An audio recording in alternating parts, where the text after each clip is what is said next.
శ్రీ గురుభ్యో నమః. హరి ఓం. 6/11/2020 6th November 2020 Narada Bhakti Sutra by Shri Venkatesananda. Sutra 45, page number 93.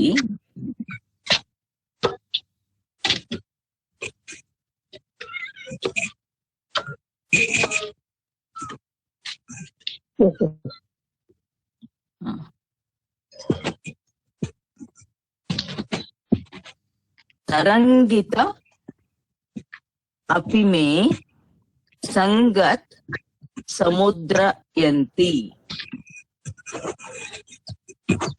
తరంగితావా? तरंगित अपि मे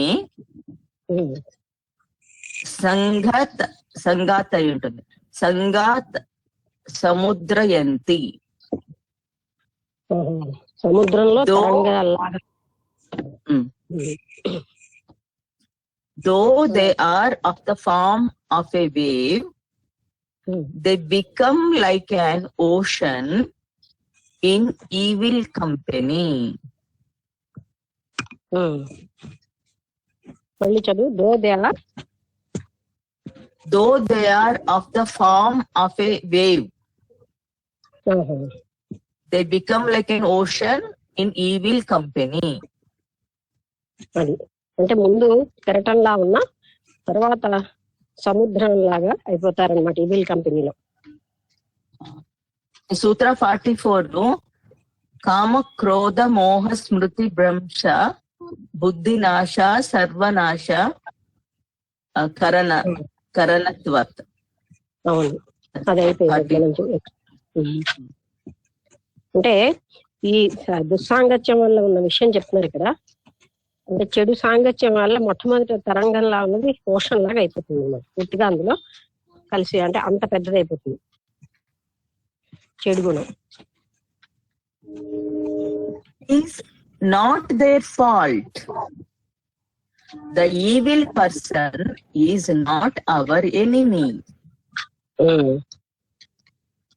అంటే చెడుగా ఉన్నవాడు మన శత్రువు అని కాదు. Our real enemy is within ourselves. అది మన నిజమైన శత్రువు మన లోపలే ఉన్నాడు. It is the impure mind.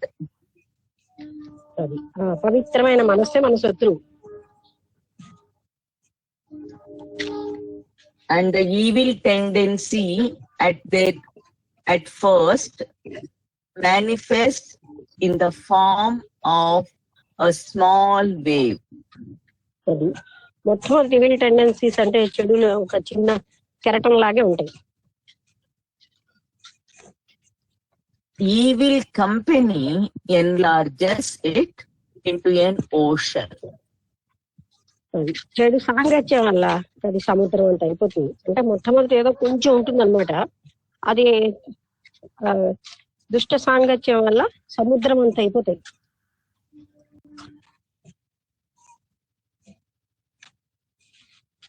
Take another illustration. To take another illustration, our own vicious samskaras are like live embers underneath. Wicked samskaras, sir. Our own wicked samskaras. Vicious means both are same. Okay. మనలోనే లోపల ఎంబర్ అంటే live embers underneath. Live embers underneath అంటే మనలోనే జీవిస్తూ అంతర్గతంగా ఉన్నాయి.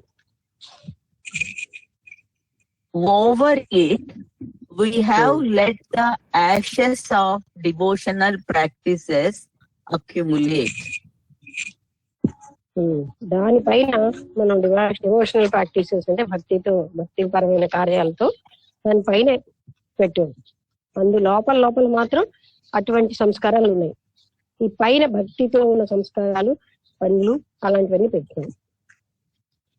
The live embers haven't been put out altogether. ఇంకో అర్థం అవ్వలేదు మళ్ళీ. The live The live embers, EMBERS, the live embers haven't been put out altogether. అవి అన్ని కూడా పైన ఉన్న వాటి వల్ల పూర్తిగా అవి అంటే ఆరిపోలేదు, అంటే ఇంకా లైవ్ గానే ఉన్నాయి. ఈ పైన మనం డివోషనల్ యాక్టివిటీస్ వీటన్నిటి వల్ల అవి పూర్తిగా సమసిపోలేదు.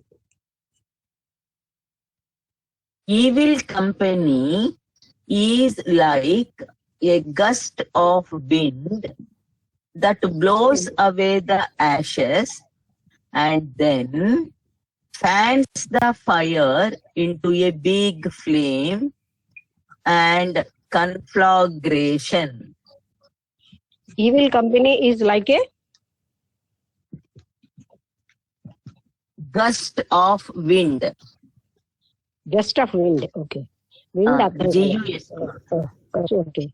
అంటే విండ్ కేమో అది గస్ట్ లాగా అసలే, అంటే ఈవిల్ కంపెనీ అసలే మంట, దానికి తోడు విండ్ ఉంటే అక్కడ ఉన్నటువంటిది ఇంకా బాగా ఎక్కువైపోతుంది అనమాట. అలాగా మనకేమో ఈవిల్ కంపెనీ వల్ల ఉన్నది తక్కువ, మొదట కొంచెంగా ఉన్నది చాలా ఎక్కువ అయిపోతూ ఉంటుంది. దీనికి తోడు అంటే అంతర్గతంగా ఉన్నాయి, దానిపైన భక్తి యాక్టివిటీస్ ఉంటాయి. ఆ లోపల ఉన్న ఈవిల్ కంపెనీ ఈవిల్ అన్నది ఉంటుంది. అయితే ఎప్పుడైతే దానికి తగినటువంటి సాంగత్యం దొరుకుతుందో అది సముద్రం అంతా అయిపోతుంది అనమాట. అంతకుముందు పైన కూడా భక్తి అలాంటి యాక్టివిటీస్ ఉంటాయి, అవి లోపల మాత్రం మనలోనే ఉన్నాయి. అలాంటి సాంగత్యం దొరికేసరికల్లా సముద్రం అంతా అయిపోతుంది. అంటే మరో ఉదాహరణగా ఏం చెప్తున్నారంటే, విండ్ వస్తే ఎలా అయితే గాలి వల్ల ఇంకా ఎక్కువైపోతుంది ఫ్లేమ్ మంట అలాంటివన్నీ, అలాగే ఇది ఎక్కువైపోతుంది. Next paragraph. This is the reason why we should never try to test our own strength. అందుకే మనకి ఎంత బలం ఉంది, నేను ఈవిల్ కంపెనీలోకి వెళ్తే టెంప్ట్ అవుతానా లేదా, ఇలాగ మనం టెస్ట్ చేసుకోకుండా ఉండడం మంచిది. We should always assume that some evil is latent in us. మనం ఎప్పుడు ఏంటి భావించాలంటే, కొంత చెడు అన్నది మనలో నిద్రావస్థలు అంటే లోపల ఉంది, దాగి ఉంది. We should recall to our minds the lives of great sages like Jadabharata, whose attempts to attain liberation were thwarted even at the last moment. అంటే మన మహాత్ముల యొక్క జీవిత చరిత్రలు ఎప్పుడు కూడా చదువుతూ ఉండాలి. జడభరతులు లాంటి వాళ్ళు, ఆయన చివరిలో కూడా అంతో గొప్ప యోగి అయినా సరే చివరిలో ఆయన కొంచెం చలించాడు. By a slight attachment born of such a noble quality as compassion. మహా గొప్ప లక్షణం అన్నమాట దయ అన్నది. కానీ అలాంటి దయ తోటి ఆయన బంధం ఏర్పరచుకోవడం వల్ల ఆయన తన మార్గంలోంచి పక్కకు వచ్చాడు. కంపాషన్ అనేది చాలా నోబుల్ క్వాలిటీవే, కానీ దాంతో పాటు అటాచ్మెంట్ ఉండడంతో ఆయన దారి తప్పాడు. చిన్న విషయం, చిన్న స్లైట్ అంటే అతి చిన్న పొరపాటు. జడభారత కథ నాకు తెలియదు లక్ష్మి. జడభరతుడు ఒక లేడీ మీద ప్రేమ పెంచుకుంటాడు, చిన్న పిల్ల. దాని మీద దయతో దాంతో అయ్యో ఆ లేడీ ఇప్పుడు ఏం చేస్తుందో బంధం ఏర్పడుతుంది. ఆ దయ బంధంగా ఏర్పడింది. ఎప్పుడైతే బంధం అయిందో వెంటనే కూడా ఆయనకి మళ్ళీ జన్మ ఎత్తాల్సిన పరిస్థితి వచ్చింది. అంతవరకు ఆయన చాలా గొప్ప స్థితిలో ఉన్నవాడే. ఆ కంపాషన్ కొద్దీ దాని మీద దయ కొద్దీ బంధం ఏర్పడిపోయింది. బంధం వేరు, దయ వేరు. ఎప్పుడైతే బంధం ఏర్పడుతుందో పతనం వస్తుంది. Gurudev Shivananda has never tired of warning the sadhakas to be beware till the last breath. అంటే to be To beware till the last breath. Viveka Be Viveka ye- No, no, no. వివేరా. ఓకే, అంటే శివానంద గారు తన సాధకులందరికీ ఎప్పుడు కూడా అలసట లేకుండా చెప్పేవారు, చివరి శ్వాస వరకు మీరు చాలా జాగ్రత్తగా ఉండండి. అంటే ఇప్పుడు మేము బాగా అటైన్ చేస్తాం పర్వాలేదన్న పరిస్థితి ఎప్పుడు లేదు. చివరి శ్వాస వరకు మీరు జాగ్రత్త ఉండాలి అని చెప్తూ ఉండేవారు. One slip at any time may prove spiritually fatal. One slip కదా, ఏదైనా ఒక్క చిన్న పొరపాటు మనం ఆధ్యాత్మికంగా ఎంతో హాని చేస్తుంది అన్నమాట.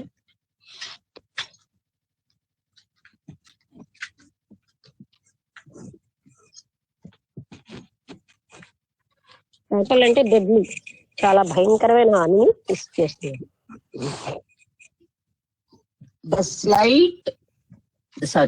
The sight of mating fish caused the downfall of a great sage.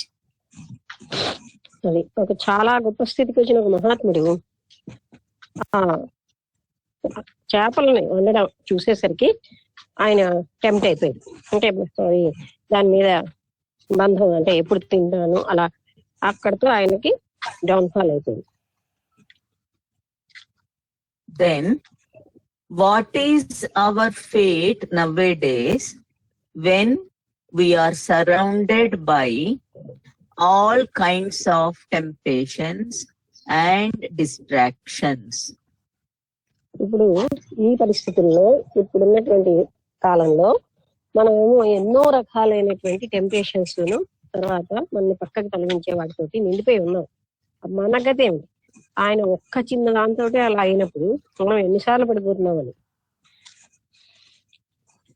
What is our soul God is our soul refuge. మనకి ఒకే ఒక ఆశ్రయం ఎవరంటే పరమాత్ముడే, భగవంతుడే ఆశ్రయం. Next Sutra 46.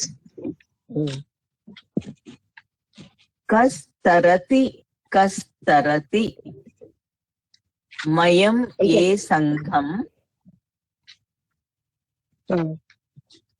tyajati yo mahanubhavam sevate nirmamo bhavati.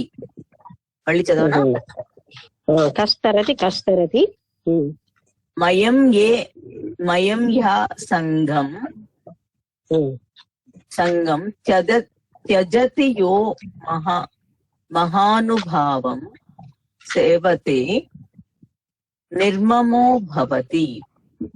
అది అంటే ఎలా తరిస్తాం, ఎవరు కస్తరతి తరించడం ఎలాగా?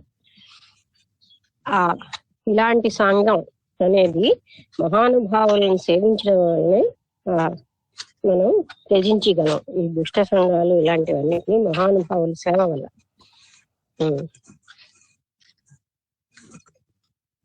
మీనింగ్ ఎవరు తరించుతారు? కహా తరిస్తారు. Who crosses the maya? Question. He who renounces company, who serves the sage dash guru, and who becomes mindless. ఇక్కడ MINELESS, మైండ్లెస్ అంటే రెండు రకాలుగా చెప్పుకోవచ్చేమో, నిర్మమో అన్నదానికి. మైండ్లెస్ ఆర్ మైండ్లెస్ అంటే ఎవరైతే సాంగత్యాలన్నీ వదిలిపెట్టి మహానుభావుల యొక్క సేవ చేస్తారు వాళ్ళే మనస్సు లేని స్టేజ్ కంటే నేను లేని స్థితికి వెళ్ళిపోయి తరించుతూ ఉంటారు. అంటే అటువంటి వాళ్ళకే సంభవం. అంటే ఇక్కడ మైండ్లెస్ ఉంది, MINE మైండ్లెస్. అది మైండ్లెస్నెస్ లో మైండ్లెస్ కూడా వస్తుంది. Mind అనుకుంటాయి. Who goes beyond Maya? ఎవరు మనసు మాయకు అతీతంగా వెళ్ళగలరు? He who renounces all company. అన్ని సాంగత్యాలు వదిలేసిన వాడే. As we have already seen, this only means evil company. ఇక్కడ కంపెనీ అంటే చెడు సాంగత్యం అని. ఎవరైతే చెడు సాంగత్యాన్ని వదిలిపెట్టి మహానుభావుల సేవ చేస్తూ ఉంటారో వాళ్ళు మాత్రమే తరించగలరు, అంటే అసలైనటువంటి ముక్తిని పొందగలరు. Satsanga is really no sanga at all. అది సత్సంగంలో బంధాలు ఏమి ఉండవు. అందుకనే సత్సంగ అంటే నో సంగావే, అక్కడ బంధం ఉండదు. సత్పురుషులు ఎంతో ప్రేమిస్తారు కానీ వాళ్ళు అటాచ్మెంట్ ఉండదు. అలాగే వాళ్ళకి ఎప్పుడైతే అటాచ్మెంట్ ఉండదో మనకు కూడా వాళ్ళ సాంగత్యంలో అటాచ్మెంట్ ఉండదు. అదే ఒక దుష్ట సాంగత్యానికి అటాచ్మెంట్ ఎక్కువ ఉంటుంది. In true satsanga, everyone is alone with God through in company. No, though in company. though in company అందరూ కలిసి ఉన్నా సరే వాళ్ళు అంటే సాంగత్యంలో ఉన్న ఒకరితో ఒకరు వాళ్ళు కేవలంగా పరమాత్ముడు భగవంతుడితో సాంగత్యంలో ఉంటారు కనుక ఈ రకమైనటువంటి బంధం రాదు. But Narada insists on renunciation of all company, comma. Narada insists on renunciation of all company. అన్ని రకాలైనటువంటి సాంగత్యాన్ని త్యాగం చేయమని నారదుల వారు చెప్తున్నారు. As he is anxious that we should get attached to persons or places in the name of satsanga. అంటే మనం ఏమో నీ సత్సంగం అన్న పేరులో స్థలాలకి ఆ వ్యక్తులకి ఎక్కడైనా బంధీకృతం అయిపోతామేమో నారదుల వారు ఏం చెప్తున్నారా, ఏ రకమైన సాంగత్యాన్ని వదిలిపెట్టినంటున్నారు. ఎందుకంటే సత్సంగం అన్న పేరున మనం బంధాన్ని ఏర్పరచుకోవచ్చు. అది Who goes beyond Maya? మాయని ఎవరు దాటగలరు? He who serves a Mahanubhava. అంటే మహాత్ములని సేవ చేసిన వాళ్ళకే, మహాత్ములను సేవ చేసిన వాళ్ళే మాయని దాటగలరు. Here the numbers singular. మహానుభావుడు We should not miss the significance. మనం అది మర్చిపోకూడదు. అంటే ఎందరో మహానుభావులు అంటూ అందరికీ అని కాదు, ఒక్క మహానుభావుడికైనా సేవ చేస్తే సత్పురుషుడికి మనం తరిస్తాం.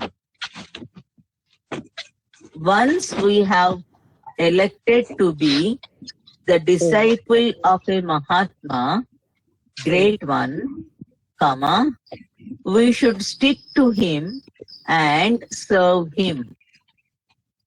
ఒకసారి మనకు తెలిసి ఇతను చాలా సత్పురుషుడు, ఎన్లైటెండ్ మనిషి, ఆత్మ సాక్షాత్కారం పొందిన సత్పురుషుడు అని తెలిసాక అతనికే మనం స్టిక్ అయి ఉండడం మంచిది. అంటే అతని ఎంతో మంది దగ్గరికి ఇటు అటు వెళ్ళిన కంటే అతనికే మనం కట్టుబడి ఉండడం మంచిది. A rolling stone gathers no mass. చాలా మంది ఇక్కడ కాదు అక్కడ, అక్కడ కాదు అక్కడ, అలా చాలా చోట్లకి వెళ్తూ ఉంటారు. అతను ఏం చెప్తున్నారు, రోలింగ్ స్టోన్ ఎలాగైతే మాస్ అంటే ద్రవ్యాన్ని పోగు చేసుకోలేదు, అలాగే వీళ్ళు ఏమీ పొందలేరు.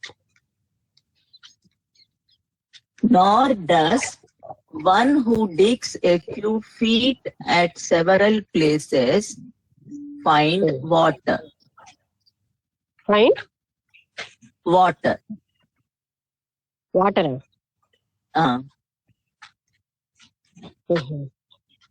One who, nor does one who digs a few feet at several places find water. అంటే ఇక్కడ అక్కడ కొంచెం సేపు ఇక్కడ తవ్వి మరో దగ్గర ఇంకో దగ్గర తవ్వి అలా చేస్తూ ఉంటే నీళ్ళు తవ్వాలన్నప్పుడు ఎక్కడికి మనకి వాటర్ రాదు. ఒకే దగ్గర లోపతిగా తవ్వితే వస్తుంది, కానీ ఇక్కడ కొంచెం అక్కడ కొంచెం అక్కడ కొంచెం తవ్వితే ఎలాగా వాటర్ రాదు, నీరు రాదు. We may attend every saint's satsang and listen to all, but we shall serve our Guru and accept only his Upadesha as final. అది అంటే అలా అని చెప్పి ఏ సత్పురుషుల్ని నిరాకరించమని కాదు, సత్పురుషుల యొక్క బోధలన్నీ వినమంటున్నారు. కానీ ఎప్పుడు కూడా గురువు గారి యొక్క పాదాలని వదలకుండా పట్టుకోవాలి. అంటే ఇంతమంది ఇతని కంటే అతను బాగా చెప్పారని ఆయన దగ్గరికి వెళ్ళిపోవడం అలా కాకుండా మనం ఎవరిని నమ్ముకున్నామో వాళ్ళని ఎప్పుడు వదలకుండా ఉండాలి. Next paragraph. In Bhagavad Gita, the Lord points to his own feet and declares, భగవద్గీతలో కృష్ణుడేమో తన పాదాలను పట్టుకోమని ఇలా చెప్తున్నాడు. he who takes refuge in me crosses Maya. నన్నే ఎవరు శరణు వేడతారో అతను మాయని దాటగలడు అని కృష్ణుడు చెప్పాడు గీతలో. But here Narada affirms that he who takes refuge at the lotus feet of a saint crosses Maya. అంటే ఇక్కడ నారదుడు ఏమంటున్నాడంటే ఎవరైనా సత్పురుషుడి యొక్క పాదాలు ఆశ్రయించినా కూడా ఆయన మాయను దాటగలడు. A rolling stone, the interference is obvious. Inference. They are not two, but one.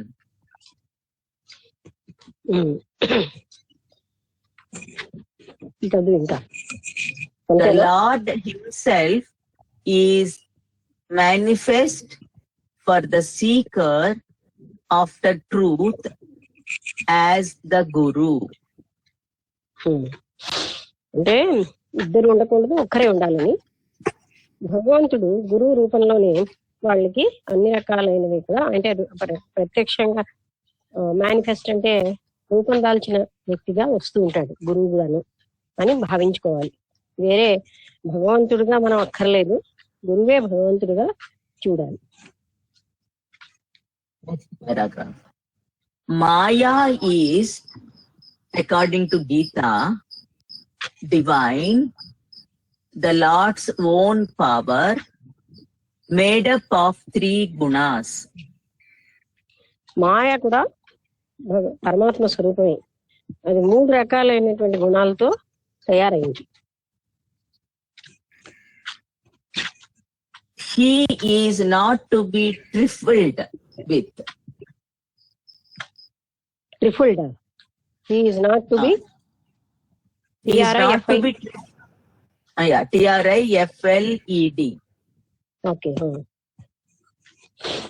He is not to be trifled with. Full stop.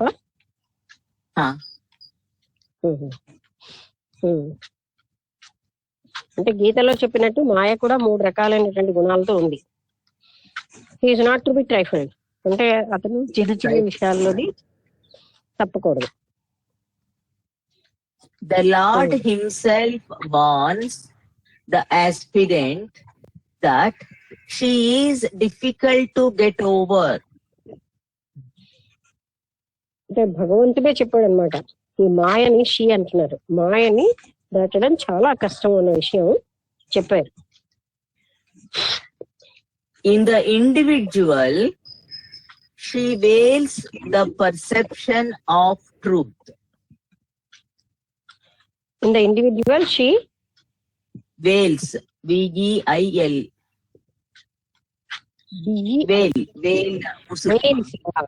పొర అంటే ఒక వ్యక్తిలో అది ఏం చేస్తుందంటే పొరతో కప్పేస్తూ ఉంటుంది సత్యాన్ని. She is avidya. ఆ మాయనే మనం అవిద్య అని కూడా అంటాం. డాష్ నైసెన్స్ ఎన్ఈ ఆ తర్వాత సైన్స్ నిసెన్స్ ఎలా అనాలి nescience she is the ego she is the mind ఆ మాయే అహంకారం, మాయే మనస్సు, మాయే అవిద్య. అంటే ఏమి అంటే నెసెన్స్ అంటే శూన్యం, ఏమి అన్నిటినీ కవర్ చేసేటటువంటిది అన్నమాట. దానికి ఏదో పదం తెలుగులో నాకు అర్థం రావట్లేదు. అలాంటిది మాయ అన్నది ఇదే. అజ్ఞానం, ఆ అహంకారం, మనస్సు ఇవన్నీ మాయ రూపాలే. With what instrument shall we annihilate the mind or assassinate the ego?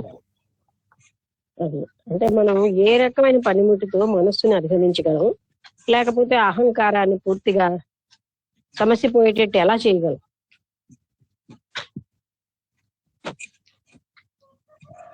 Whatever steps we take to annihilate the ego or thwarted by the ego, assuming countless forms. అది మనం ఎన్ని రకాలైన స్టెప్ తీసుకున్నా మళ్ళీ ఈగో ఎన్నో రూపాలలో వచ్చేస్తూ ఉంటుంది.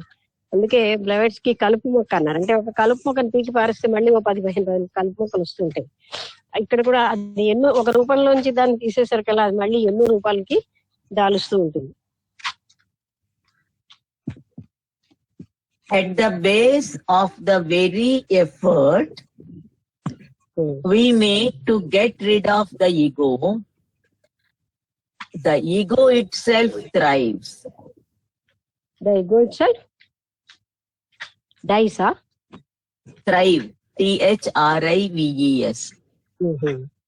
మనం ఎప్పుడు కూడా సమూలంగాను ఆ ఈగోని తీసి పారేయాలి. అది దాని అంతటదే సర్వైవ్ అవుతూ ఉంటుంది. Next paragraph. The most sensible method of getting rid of the ego, our arch enemy, is to hand it over to the Guru, the enlightened sage. అది ఇంకా ఏంటంటే చాలా మంచి శక్తివంతమైన ఉపాయం ఏంటంటే ఆ గురువుకి అర్పించేసుకోవడమే మన అహంకారాన్ని. అప్పుడు మాత్రమే అది పూర్తిగా పోతుంది. Who knows how to annihilate it? దాన్ని ఎలా తీసేయాలో ఆయనకు బాగా తెలుసు. Therefore, service of the Guru is of paramount importance. అందుకే గురు సేవ అన్నది, గురు శుశ్రూష అన్నది చాలా అధికతరమైనటువంటి ప్రాముఖ్యత ఉంది. గొప్ప ప్రాముఖ్యత దానికి ఉంది. He alone can remove the egoism in us. ఆయన ఒక్కరే మనలో ఉన్నటువంటి అహంకారాన్ని తీసివేయగలరు. And then next paragraph, like who crosses Maya? Once again question. Fire అంటే అగ్ని. అగ్నిని ఎవరు దాటగలరు? Maya. మాయావా ఫైరా? Maya. హూ క్రాసెస్ మాయావా? మాయను ఎవరు దాటగలరు అని ప్రశ్న వేస్తున్నారు. అంటే ఇందాక అహంకారాన్ని ఎలా దాటాలో చూపెట్టారు, ఇప్పుడు మాయను ఎలా దాటాలి చెప్తున్నారు. అంటే who goes beyond Maya, who goes beyond Maya 2 సార్లు అన్నారు. ఇప్పుడు who crosses Maya? He who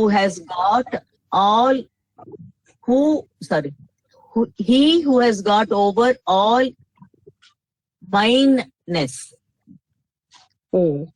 నాది అన్న దాన్ని ఎవరైతే దాటారో వాళ్లే మాయను దాటగలరు. When we have surrendered ourselves to the Guru and kept back nothing as ours, then naturally అన్యాచురల్లీ నేను చెప్తాను తర్వాత చదువుతాను అది. When we have surrendered ourselves to the Guru and kept back nothing as ours.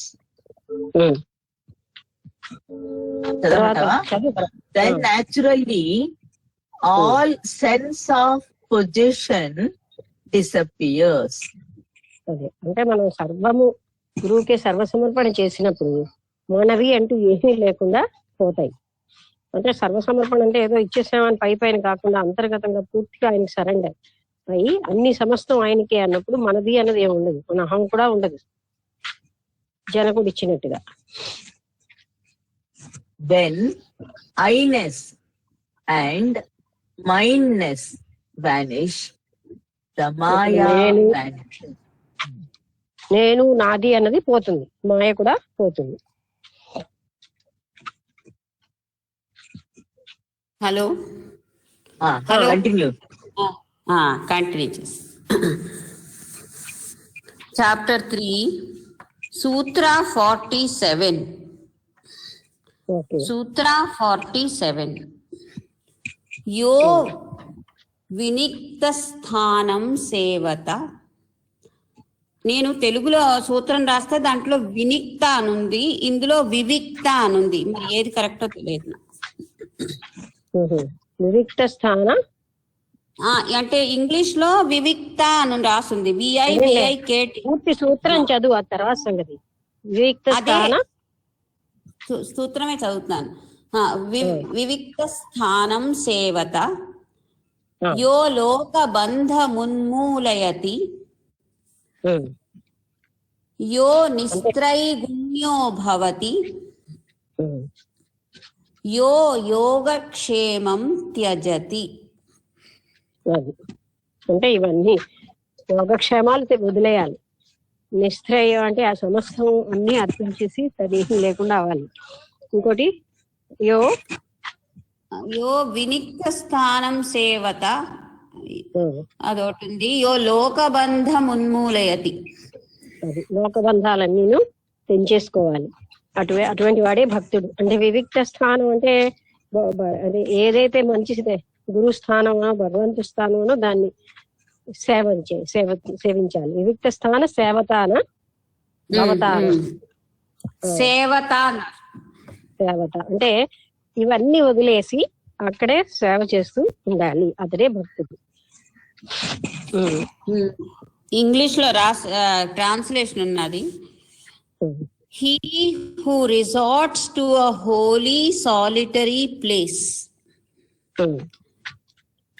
ఒక కేవలంగా ఒంటరిగా ఒక స్థానంలో నివసిస్తూ, హోలీ అంటే పవిత్రమైనటువంటి స్థానంలో ఒంటరిగా నివసిస్తారు. He who roots out all attachments to the world. సమస్తమైన బంధాలు అన్నిటినీ పెంచేసుకోవాలి, ఏ బంధము లేకుండా. He who transcends the 3 gunas. అదే ఈ 3 గుణాలని దాటాలి, సత్వరజస్తమ గుణాలు 3ని దాటాలి. And gives up all ideas of acquisition and preservation. నేను ఇది పొందాలి, ఇది దాచుకోవాలి అనేటటువంటి ఉద్దేశాలన్నీ వదిలేయాలి. అంటే ఒక పవిత్రమైన స్థానంలో, అక్కడ వివిక్త స్థానమే కరెక్ట్. పవిత్ర స్థానంలో ఉంటూ ఒంటరిగా ఎక్కువగా సమూహంలో ఉండడం కాకుండా ఒంటరి జీవితాన్ని చూస్ చేసుకోవాలి, ఎన్నుకుని ఇవన్నీ ప్రాపంచిక విషయాలన్నిటినీ వదిలిపెట్టి, అటువంటి బంధాలన్నీ వదిలిపెట్టి ఉండాలి అని చెప్తున్నారు. అంటే ముఖ్యం అన్ని సమస్తము త్యాగం చేసి ఒంటరిగా జీవించమని చెప్తున్నారు ఒక పవిత్రమైన ప్రదేశంలో. క్రాసెస్ మాయా. మాయను ఎవరు దాటగలరు అని ప్రశ్న. Next paragraph. He who resorts to a holy lonely place. అంటే పవిత్రమైనటువంటి ఒక ఏకాంతమైన స్థలంలో ఉన్న వ్యక్తి. A place where the devotee can commune with the Lord in solitude is a holy place. ఏ స్థలంలో అయితే భక్తుడు ఒంటరిగా దైవత్వంతో నిరంతరం కాంటాక్ట్ ఉండగలదో అదే holy place. and a holy place, for example, that associated with some aspect of God, ఎవరు unmute చేయలేదు. Holy place అంటే అక్కడ ఏదో ఒక భగవంతుడి యొక్క ఆస్పెక్ట్ అంటే ప్రదేశాన్ని తీసుకున్నాడు.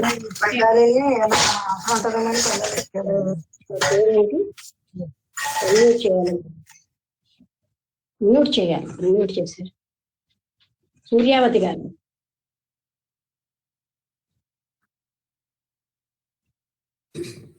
చదివిదా? And a holy place, for example, that associated with some aspect of God or the life of some great saint or yogi is conducive to the attainment of the proper frame of mind quickly. అంటే ఒక మంచి పరమ సత్పురుషులు ఉన్న స్థలం కానీ లేకపోతే భగవంతుడు ఒక నిలయం అంటే పిలిగ్రిమేజ్ అలాంటి వాటిలో ఎక్కువ జనం ఉంటారు. అంటే అలాంటి పరమాత్ముడు అంశతో ఉన్నటువంటి ఎలాంటి స్థలమైనా సరే ఆయన యొక్క సాధనకి బాగా పనికొస్తుంది. This aspect of sadhana is emphasized by the Lord in the Gita. ఈ సాధననే గీతలో కృష్ణుడు కూడా నొక్కి చెప్పాడు అనమాట. అంటే ఇలాంటి ఒక ఏకాంత ప్రదేశంలో చేయమని సాధనని. ఈ సంస్కృతం లైన్లు రెండు ఉన్నాయి చిన్నవి, అవి చదువుతాను. అది కొంత ప్రొనౌన్సియేషన్ తప్పుంటే చెప్పు. వివిక్తా సేవి లఘువసి వివిక్తాదేశ సేవిత్వం అరతి జన సంసది. అంటే అదే వివిక్త అనేది కరెక్ట్ వర్డ్. అంటే ఎవరు లేకుండా ఉన్నటువంటి ఏకాంత ప్రదేశంలో జన సమూహం లేని ప్లేస్ లో ఏకాంతంగా సాధన చేసుకోమని చెప్తుంది. Next paragraph. The devotee does not have a pleurophobia. ప్లూరోఫోబియా అనే జబ్బు ఉండకూడదు. అంటే ఎప్పుడు 10 మందితో ఉండాలి అనే ఒక జబ్బు ఉండకూడదు. He is not afraid of the crowd. afraid of the crowd అంటే జనం చూసి సమూహాలను చూసి కూడా ఆయన భయపడకూడదు. He is not afraid to mix with others. అలాగే ఇతరులతో కలవడానికి ఆయన భయపడకూడదు. అంటే ఇప్పుడు భయపడి మానేయడం కాదు అందరి సాంగత్యాన్ని, ఆయన సాధనకి బాగుంటుందని మానేస్తున్నారు, భయం వల్ల కాదు. అది ఇక్కడ చెప్తున్నారు అన్నమాట.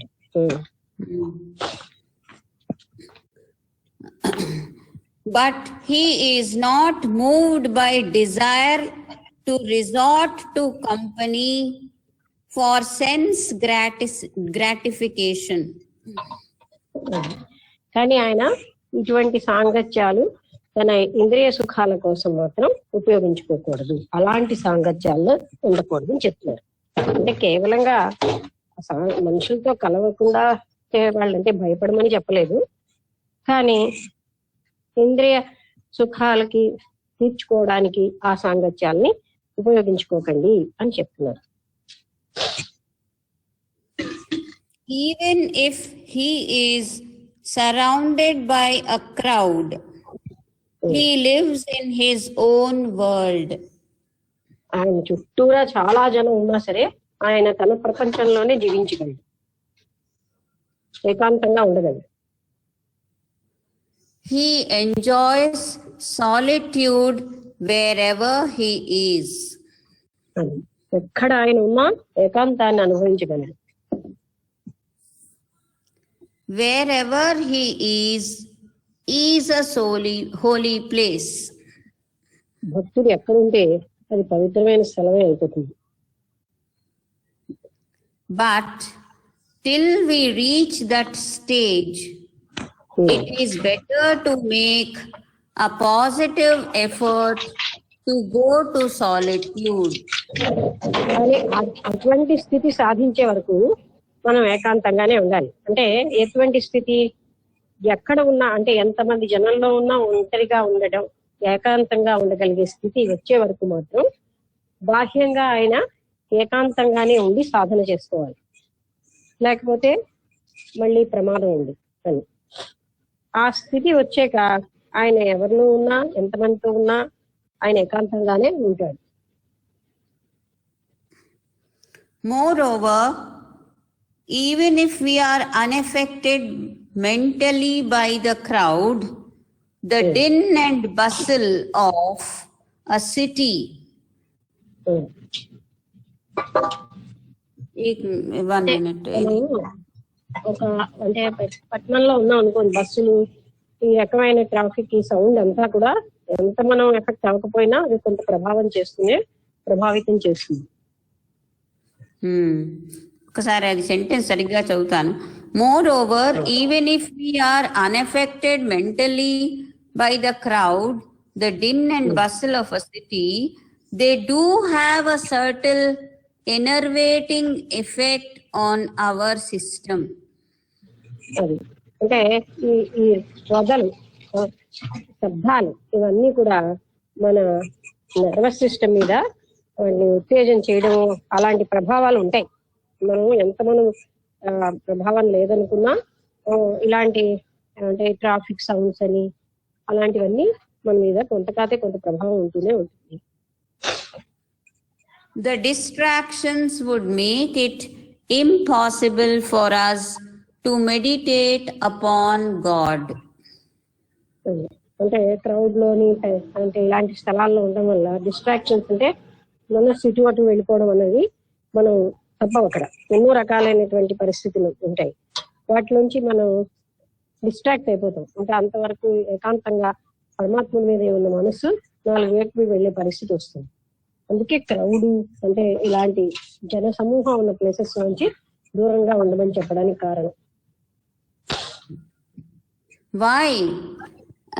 It is difficult even to think sublime thoughts in the noisy bazaar. అది ఒక నాయిసీ బజార్, అంటే బజార్లోకి వెళ్ళి మనం చాలా లోతైనటువంటి భగవతత్వం కోసం ఆలోచించాలంటే చాలా కష్టంగా ఉంటుంది. అక్కడ ఉన్నటువంటి సౌండ్లు, అక్కడ ఎన్నో రకాలైనటువంటి డిస్ట్రాక్షన్స్, ఇవన్నీ ఆ పరమాత్ముడి మీద ఏకాగ్రత చెయ్యనియు. Great thoughts, great inventions, and great works of art are always born in solitude. మహోన్నతమైన ఆలోచనలు గాని, మహోన్నతమైన పనులు గాని, రెండోది ఏంటి, గ్రేట్ థాట్స్, తర్వాత ఇన్వెన్షన్స్, ఎన్నో కొత్తమైన భగవత్ సంబంధమైన విషయాలు కనుక్కోవడానికి, కానీ అది ఒంటరితనంలోనే సంభవం. ఇలాంటి జనావళిలో ఉంటే కొంత సంభవం కాదు. మళ్ళీ క్వశ్చన్ ఉంది ఈ పారాగ్రాఫ్ తర్వాత, హూ క్రాసెస్ మాయా అని మళ్ళీ అదే క్వశ్చన్ ప్రశ్న జవాబు రూపంలో చెప్తున్నారు. మాయను ఎవరు దాటగలరు అంటూ, ఎటువంటి లక్షణాలు మాయ ఉంటే మాయను దాటగలరు చెప్తున్నారు. నెక్స్ట్ అదే ఈ పారాగ్రాఫ్ లో, he who roots out all attachment to the world, full stop. ఎవరైతే మొత్తం ప్రపంచంతో సమస్త సంబంధాలు తెంచుకుంటారో వాళ్లే మాయని దాటగలరు. అంటే ప్రపంచమైన లంపటం, మనకున్న బంధాలన్నీ తెంచుకున్న వాడే మాయని దాటగలరు. Merely chopping off the branches will not kill a tree. It has to be uprooted. అంటే కేవలంగా మనం కొన్ని కొమ్మలు గాని కొట్టేస్తే మొత్తం చెట్టుని అంతటినీ పెకలించినట్టు అవ్వదు. అది పూర్తిగా సమూలంగా పెకలిస్తేనే దాన్ని తీసేసినట్టు లెక్క. మనం కొమ్మలు కొడితే మళ్ళీ కొమ్మలు పెరిగిపోతాయి. ఎందుకంటే పూర్తిగా వేళ్లతో తీసి పారేయాలి ఏదైనా తీయాలంటే. Lord Krishna has manufactured a wonderful axe with which to fell the tree of samsara. It is non-attachment. కృష్ణుడు మనకు ఒక మంచి గొడ్డలు ఇచ్చాడు ఈ సంసార వృక్షాన్ని ఛేదించాలంటే. అదేమిటంటే ఎవరితోటి ఏ సాంగత్యం లేని నిస్సంగత్వం అనే గొడ్డలు మనకి ఇచ్చాడు. నాన్ అటాచ్మెంట్ అంటే సాంగత్యం లేకుండా ఉండడాన్ని నిస్సంగత్వం అంట. అలాంటి దాంతో దీన్ని అంతటినీ సంసార వృక్షాన్ని ఛేదించబోతున్నాడు. With the sword of non-attachment, we should sever or cut all connections with the world. అంటే నిస్సంగత్వం నాన్ అటాచ్మెంట్ ద్వారా మనం అన్ని బంధాలని cut చేసేసుకోగలం. God created this world. God maintains it. God knows what is to be done, when and where. ఆ భగవంతుడే ఈ ప్రపంచాన్ని సృష్టించాడు. ఆయనకి తెలుసు దీన్ని ఎప్పుడు ఏ విధంగా అంటే ఛేదించేయాలో. When and where. అది God knows what is to be done, when and where. ఎప్పుడు ఏం చేయాలో ఆయనకి పరిపూర్ణంగా తెలుసు. అంటే పరమాత్ముడే ఈ ప్రపంచాన్ని సృష్టించాడు. ఈ ప్రపంచాన్ని సృష్టించిన వాడు ఆయనకి తెలుసు ఎప్పుడు ఏం చేయాలో. అంటే సృష్టించిన ఆయనకి అన్ని తెలుస్తాయి. Hence, we shall not overstep our bounds, but అందుకని మన హద్దులు మనం దాటకూడదు. But merely do our duty as an instrument in the hands of God. అంటే మనం కేవలంగా భగవంతుడి చేతిలో పనిముట్లులాగా మన కర్తవ్యాలు చేసుకుంటూ మన పనులు ఏవో చేసుకుంటూ వెళ్ళిపోవడమే. అంతేగాని మనం బంధాలు ఏమీ పెంచుకోకుండా ఏమీ ఆశించకుండా ఆ పనులన్నీ చేసుకుని చేయడమే మన పని. And avoid getting attached to anything or anybody in the world. ఎవరికి ఏ వస్తువుకి కానీ మనం బంధం పెంచుకోకుండా చూసుకోవాలి. ఎవరితోటిను ఏ వస్తువుతోటి. బంధం వల్ల దుఃఖమే కనుక. మళ్ళీ క్వశ్చన్ ఉంది, హూ క్రాసెస్ మాయా అని. మళ్ళీ సేమ్ క్వశ్చన్. ఇంకా నెక్స్ట్ మాయని ఎవరు దాటగలరు? He who goes beyond the 3 gunas, natural qualities. అంటే సహజమైనటువంటి ఈ సత్వరజస్ తమ గుణాలను ఎవరైతే దాటుతారో వాళ్లే మాయని దాటగలరు. This is quite obvious. In the Gita, it is said that Maya is made up of 3 gunas. భగవద్గీతలో మాయలో 3 రకాలు, మాయ 3 గుణాలతో తయారైంది అని చెప్పారు. He who wants to go beyond Maya naturally goes beyond the 3 gunas. ఎవరైతే మాయను అతీతంగా వెళ్ళాలనుకుంటున్నారో వాళ్ళు సహజంగా మరి మాయ 3 గుణాలతో ఉంది కనుక ఆ 3 గుణాలను కూడా వాళ్ళు దాటాలి. దాటితే మాయను దాటినట్టే లెక్క. He eradicates tamas, inertia. అతను తమో గుణాన్ని సమూలంగా పారేస్తాడు. ఎరాడికేట్స్ అంటే సమూలంగా తీసిపారేయాలి. By deliberately promoting rajas, that is dynamism. అంటే రజో గుణం వల్ల అంటే ఏమీ చేయకుండా బద్ధకంగా ఉండడం తమో గుణం అయితే, సమ్ యాక్టివిటీస్ కీర్తి కోసం చేసేనైనా అది రజోగుణం. అలాంటి రజోగుణంతో తమో గుణాన్ని జయిస్తాడు. And becoming dynamic, full stop. అంటే అంతవరకు ఎప్పుడు ఏమి పని చేయకుండా జడంలాగా ఉన్నవాడు యాక్టివ్ గా అయిపోతాడు. అంటే చాలా చురుకుగా అవుతాడు. ఎందుకంటే కీర్తికాంక్ష కోసమైనా బోల్డ్ పనులు చేసుకుంటాడు. Then he sublimates rajas into sattva by saturating himself with sattva, that is purity. రజోగుణాన్ని సత్వగుణంతో, అంటే తమో గుణాన్ని రజోగుణంతో, రజోగుణాన్ని సత్వగుణంతో జయిస్తారు. Full stop. Sattva is also a bondage. సత్వగుణం కూడా ఒక బంధమే. It is a golden shackle.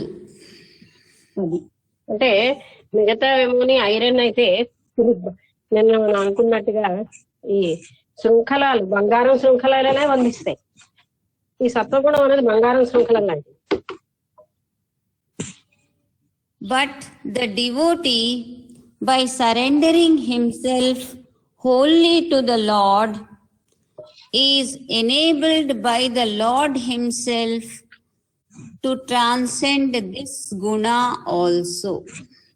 అది భక్తుడు భగవంతుడికి సర్వసమర్పణ చేసుకోవడం వల్ల కూడా భగవత్ సహాయంతో ఆయన గుణాలన్నిటినీ జయించగలడు.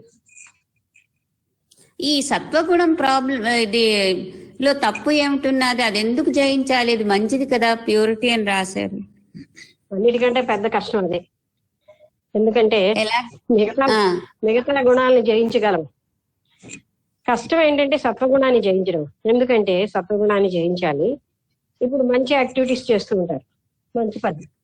నేను మంచివాడిని నహం, నేనే కదా మహాదాతని, నాకే కదా కారుణ్యం ఉంది. అదో పెద్ద అసలు ఆ గుణాలు, అది ఆ అహం పోవడమే కష్టం. 3 గుణాల్ని దాటాలి. అంటే నేనే అన్ని మంచి పనులతో ఉంటున్నాను అని, అది కూడా మరి బంధించేది.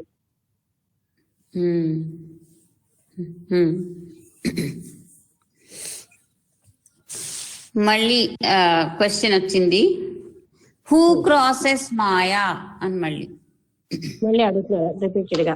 అంటే దానికి సమాధానాలు రకరకాలుగా చెప్తున్నారు. ఎవరు మాయను దాటగలరు అంటే ఎవరు గుణాలన్నిటిని అధిగమించగలుగుతారో అతన్ని దాటగలరు ఒక ఆన్సర్ ఇచ్చారు. ఇప్పుడు మళ్ళీ మాయను ఎవరు దాటగలరు అంటే ఇంకో రకంగా ఎక్స్ప్లెయిన్ చేస్తారు. He who renounces all desire to acquire and preserve.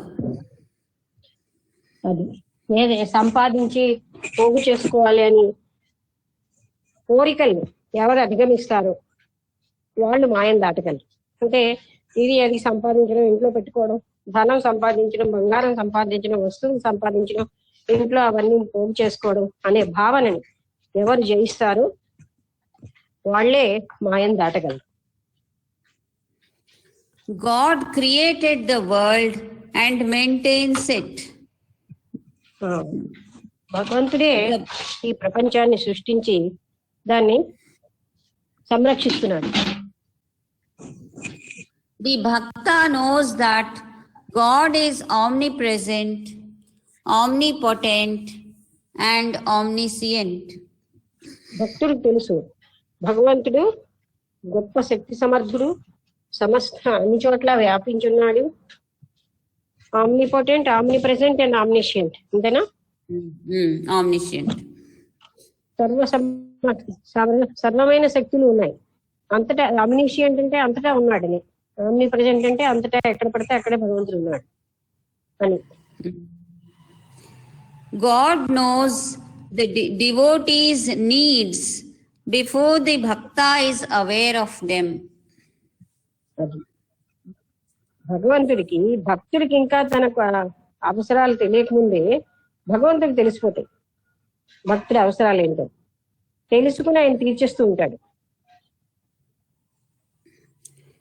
He is present everywhere, and can therefore fulfill these needs anywhere. అది ఆయన అంతటా ఉన్నాడు గనుక ఎక్కడ ఎవరికి, ఏ భక్తుడికి కానీ ఎవరికి కానీ ఏ రకమైనటువంటి కోరికలు అవసరమో అక్కడ అవసరమో వాళ్ళకి నీడ్స్ అంటే అవసరాలు అవి ఆయన తీరుస్తూనే ఉంటాడు. అన్ని చోట్ల ఆయన ఉన్నాడు, ఎక్కడో దూరంగా ఒక దగ్గర కూర్చోలేదు. అందుకనే ఏ మూల ఏ భక్తుడికి ఏం అవసరమైనా ఆయన తీరుస్తూనే ఉంటాడు. And he is omnipotent, and therefore there can be no question of his ability to do so. ఆయన సర్వ సమర్థుడు, సర్వమైన శక్తులు సమర్థతలు ఉన్నవాడు. అందుకని ఆయన చెయ్యలేదంటూ ఏది ఉండదు. భక్తుడికి ఏ రకమైన కోరిక ఉన్నా ఆయన తీర్చగలడు. ఆయనకు అసాధ్యము అసమర్థత అనేవి లేవు. In fact, the devotee knows that whether he assumes responsibility for the family or society or hands it over to the Lord,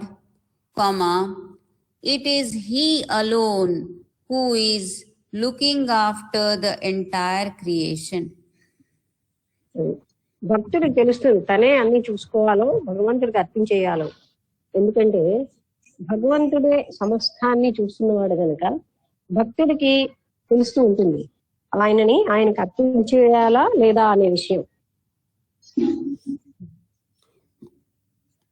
For example, question la undi, isn't he a fool who tries to speed up a railway train by relieving it of the burden of his suitcase and carries it over his head while he himself in the railway compartment? ఓకేనా? అంటే ఒక వ్యక్తి ఆ railway compartment లోకి వెళ్ళిపోయినా ఆ తల మీద సూట్ కేసు మోస్తున్నవాడు ఫూలే కదా. అంటే రైలు ఎక్కాక కూడా సూట్ కేసు తల మీదే మోస్తూ ఉంటాడు, అప్పుడు ఆయన ఫూల్ కాదు అని చెప్పడం. In any case, it is the railway train that carries the load. ఆయన తల మీద పెట్టుకున్నా పక్కన పెట్టినా రైల్వే ట్రైనే ఆ భారం అంతా తీసుకెళ్తుంది. అటువంటి ఆయన తల మీద పెట్టుకోవాల్సిన అవసరమే లేదు. చాలా బాగుంది. Realizing this, the devotee is not at all bothered about what is given to him. అందుకని ఈ విషయం తెలుసున్న వాడికి, అంటే అన్ని పరమాత్ముడే చేస్తున్నాడు అని తెలుసున్న అతనికి అన్ని తలనెత్తి పెట్టుకుని నేను చేస్తున్నాను అనుకోడు అనమాట. ఆయన అన్ని భగవదర్పితం చేస్తాడు. అందుకని సమస్త పనులు ఆయనే చేయిస్తున్నాడు అన్న విషయం ఆయనకి పూర్తిగా తెలుసు, అవేర్నెస్ వచ్చేసింది. అందుకే సమస్తము భగవదర్పితంగా చూస్తాడు ఆయన. And is not worried over the protection of what has been given to him. అందుకని నాకేం జరుగుతుందో, నన్ను ఎవరు రక్షిస్తాడో అనేది కూడా ఆయనకి భయం లేదు. సర్వకాల సర్వావస్థల్లో నా భగవంతుడే నన్ను రక్షిస్తున్నాడని తెలుసుకున్న వ్యక్తి మళ్ళీ నన్ను ఎవరు రక్షిస్తారు, నాకు ఎలా క్షేమం అనే విషయాల మీద చింత పడక్కర్లేదు. It is all his responsibility. ఇదంతా కూడా ఆయన బాధ్యతే, ఆ భగవంతుడి బాధ్యతే. The bhakta is resigned to the will of the Lord. భక్తుడు ఏంటంటే కేవలంగాను భగవంతుడి యొక్క ఇచ్చకి తాను కట్టుబడి ఉంటాడు. భగవదీచ్ఛ ఏదైతే అదే ఆయన చేస్తాడు. Or his own prarabdha, and lives an active life, treating his actions as worship of the omnipresent God. లేకపోతే తనకి ఏదైనా కష్టాలు కానీ అవన్నీ వస్తే తన ప్రారంభం వల్ల వచ్చేది తెలుసుకుని ఆయన ఎప్పుడు యాక్టివ్ గా సమస్త పనులని భగవదర్పితం చేస్తూ ఉంటాడు. ఇప్పుడు ఇది సూత్ర 47 అయిపోయింది. 48 ఇక్కడ సేమ్ అదే క్వశ్చన్ మనకి. అంటే మనం అన్ని భగవంతుడికి అర్పించేసి భగవంతుడే చూసుకుంటాడు అని అనుకుంటాము, అది బాగానే ఉంటుంది. కానీ అలా అని వదిలేయగలమా, వదిలేస్తామా అంటే భక్తుడు వదిలేయాలనే చెప్తున్నారు ఇక్కడ. కానీ నార్మల్ లైఫ్ లో అది ఎంతవరకు పాసిబుల్ అవుతుంది? అలా వాళ్ళందరూ నార్మల్ లైఫ్ గడిపిన వాళ్ళేమి అబ్నార్మల్ లైఫ్ గడపలే. నార్మల్ లైఫ్ లోనే వాళ్ళు సర్వసమర్పణతో జీవించారు. వాళ్ళకి చేత కావట్లేదు కానీ సర్వసమర్పణ అత్యున్నతమైన స్థితి. Totally lord works through the devotee. పరమాత్ముడే ఆ భక్తుడి ద్వారా పనిచేస్తాడు సర్వసమర్పణలో. నార్మల్ లైఫ్ గడిపారు వీళ్ళందరూ. మనం ఉన్న ప్రపంచంలోనే వాళ్ళు ఉండేవారు, ఇప్పుడు ఉన్నారు. మనకి ఇంకా కొంత ఇగో లింగరింగ్ ఉంది కనుక మనం అలా చేయలేకపోతున్నాం. ఇంకా అహంకారం ఉన్నది, నేను చేస్తాను. ఎందుకంటే మనకి అంత సమర్పణ, అంత జ్ఞానం భగవంతుడి పట్ల రాలే. సమస్తము ఆయన వల్ల జరుగుతున్నాయని తెలిసాక నేను నథింగ్ అని తెలిసిపోతుంది. అప్పుడు వ్యక్తి ఆటోమేటిక్ గా సర్వసమర్పణలోనే ఉంటాడు. లేదు, సమస్తము ఆయనే చేస్తున్నాడు, ఆయనకే నేను అన్ని ఇస్తున్నాను, నిజానికి ఆయన ఇచ్చ లేకుండా ఏమీ జరగట్లేదు అన్నది తెలుసుకుంటే అక్కడ సర్వసమర్పణ సంభవం. కానీ ఇంకా నేనేదో చేసేయాలి, నేను వేరుగా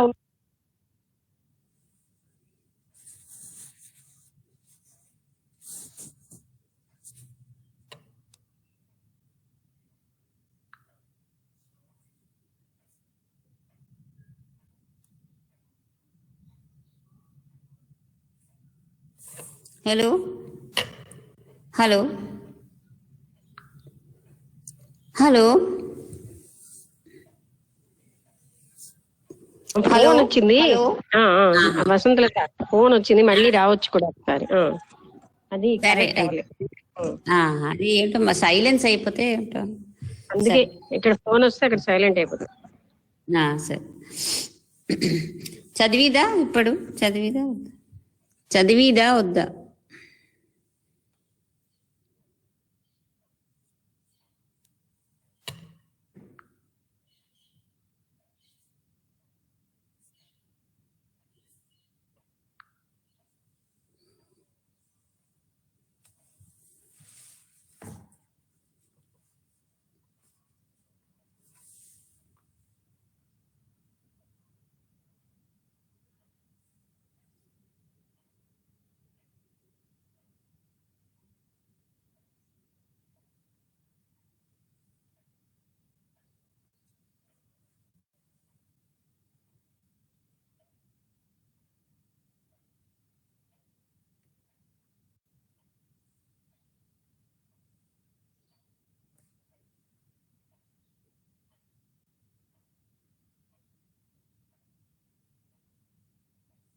ఓకే, ఫోన్ అయిపోయింది. సరే, ఓకే. నెక్స్ట్ సూత్ర 48. యః కర్మ ఫలం త్యజతి కర్మాణి సన్యస్తతి తతో నిర్ద్వంద్వో భవతి. అది కర్మ ఫలాలు ఎవరైతే త్యాగం చేసేస్తారో కర్మాని కూడా వదిలేస్తూ ఉంటారు. అంటే అటువంటి వాళ్ళు నిర్ద్వంద్వో భవతి, ద్వంద్వం అన్నది లేకుండా ఉంటారు. వాళ్ళు కర్మ ఫలాలు త్యాగం చేస్తారు, కర్మలు త్యాగం చేస్తారు. అదే దాని ట్రాన్స్లేషన్ చదువుతుంది. He who renounces the fruits of his actions, and who renounces all actions and goes beyond the pairs of opposites. అది దాని చెడ్డ లాభం నష్టం, ఎందుకంటే అవన్నిటిని త్యాగం చేసేసిన వాళ్ళు పేర్స్ ఆఫ్ ఆపోజిట్స్ ని దాటేసినట్టే లెక్క. అంటే సర్వ కర్మలను, కర్మ ఫలితాలని భగవద్ అర్పితం చేసేస్తే వాళ్ళకి పేర్స్ ఆఫ్ ఆపోజిట్స్ ని దాటేశారు. The entire gospel of the Bhagavad Gita is condensed into this one sutra. అది మొత్తం భగవద్గీత అంతా కూడా ఈ సూత్రంలోనే ఉంది. అంటే సర్వకర్మాన్ పరిత్యజ్య మామేకం శరణం వ్రజ అంటారు. అంటే అన్నిటినీ మొత్తం అన్నిటినీ వదిలేసి నా శరణాన్నే పొందు అంటే అని అంటాడు ఆయన. అంటే ఇంకా ఇది నాది నా అవన్నీ మొత్తం కర్మలన్నిటినీ ఫలితాలన్నిటికీ అర్పించేస్తే అక్కడ ఆ కర్మల వల్ల వచ్చిన మంచి చెడ్డ లాభం నష్టం వీటితో అని బంధమే లేదు, కేవలంగా భగవంతుడితోటే ఉంది.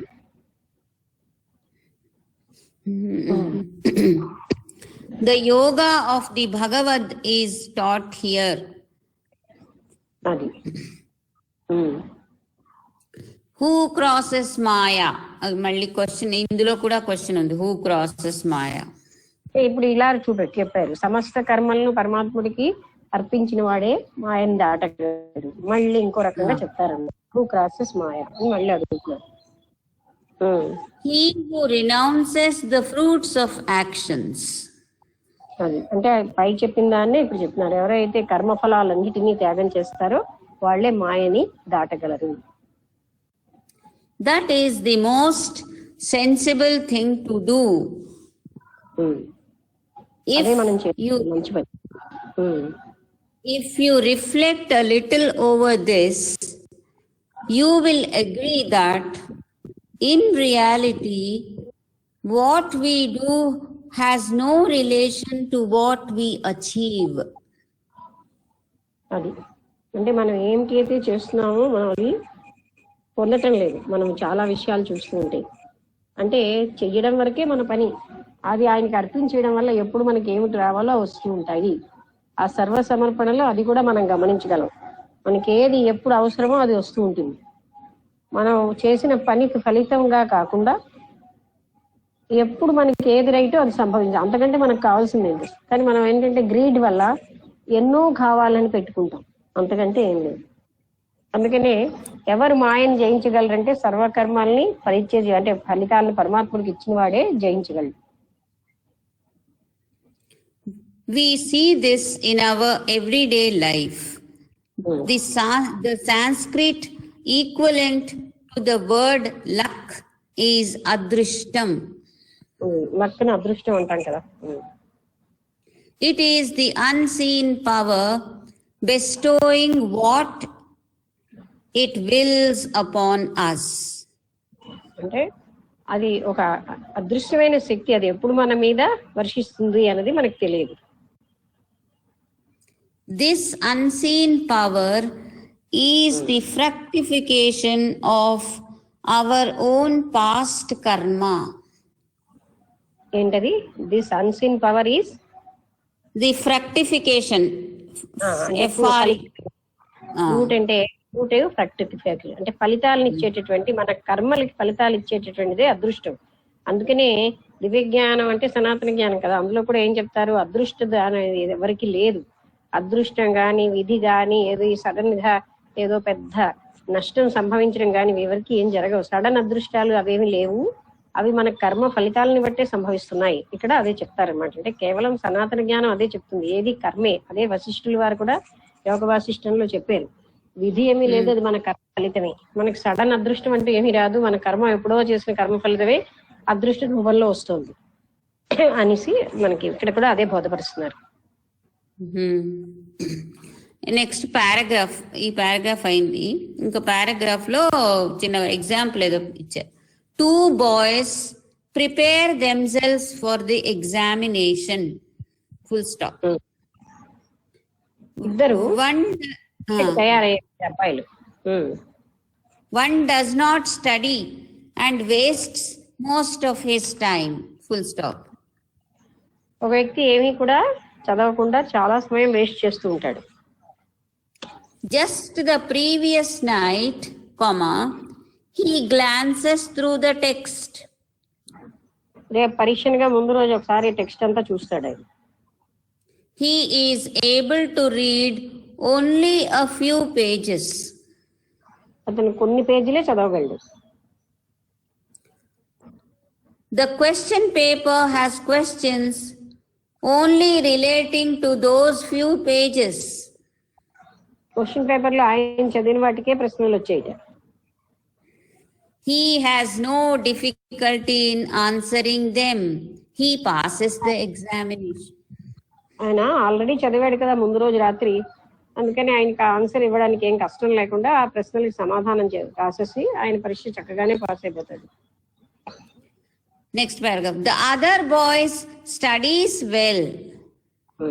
Full stop. But just before the examination, he is laid up with fever. మరొకటి ఎప్పుడు బాగా చదువుతూ ఉంటాడు, కానీ పరీక్ష ముందునే ఆయన జ్వరం వచ్చింది.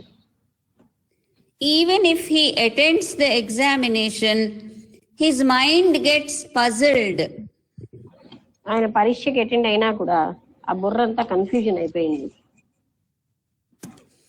Even if he has been able to answer some questions, comma, the mood of the examiner is spoilt by his wife. Full stop.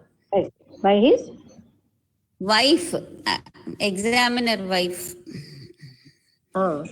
అంటే అది ఇక్కడ కారణాలు చూపిస్తున్నారు. ఆ వ్యక్తికి జ్వరం రావడం వల్ల ఆయన పరీక్ష బాగా రావలేకపోవచ్చు, లేదా ఎగ్జామినర్ ఎవరైతే పేపర్ కరెక్ట్ చేస్తున్నాడో ఆయన తన భార్య వల్ల మూడు పాడైపోయి ఉండొచ్చు.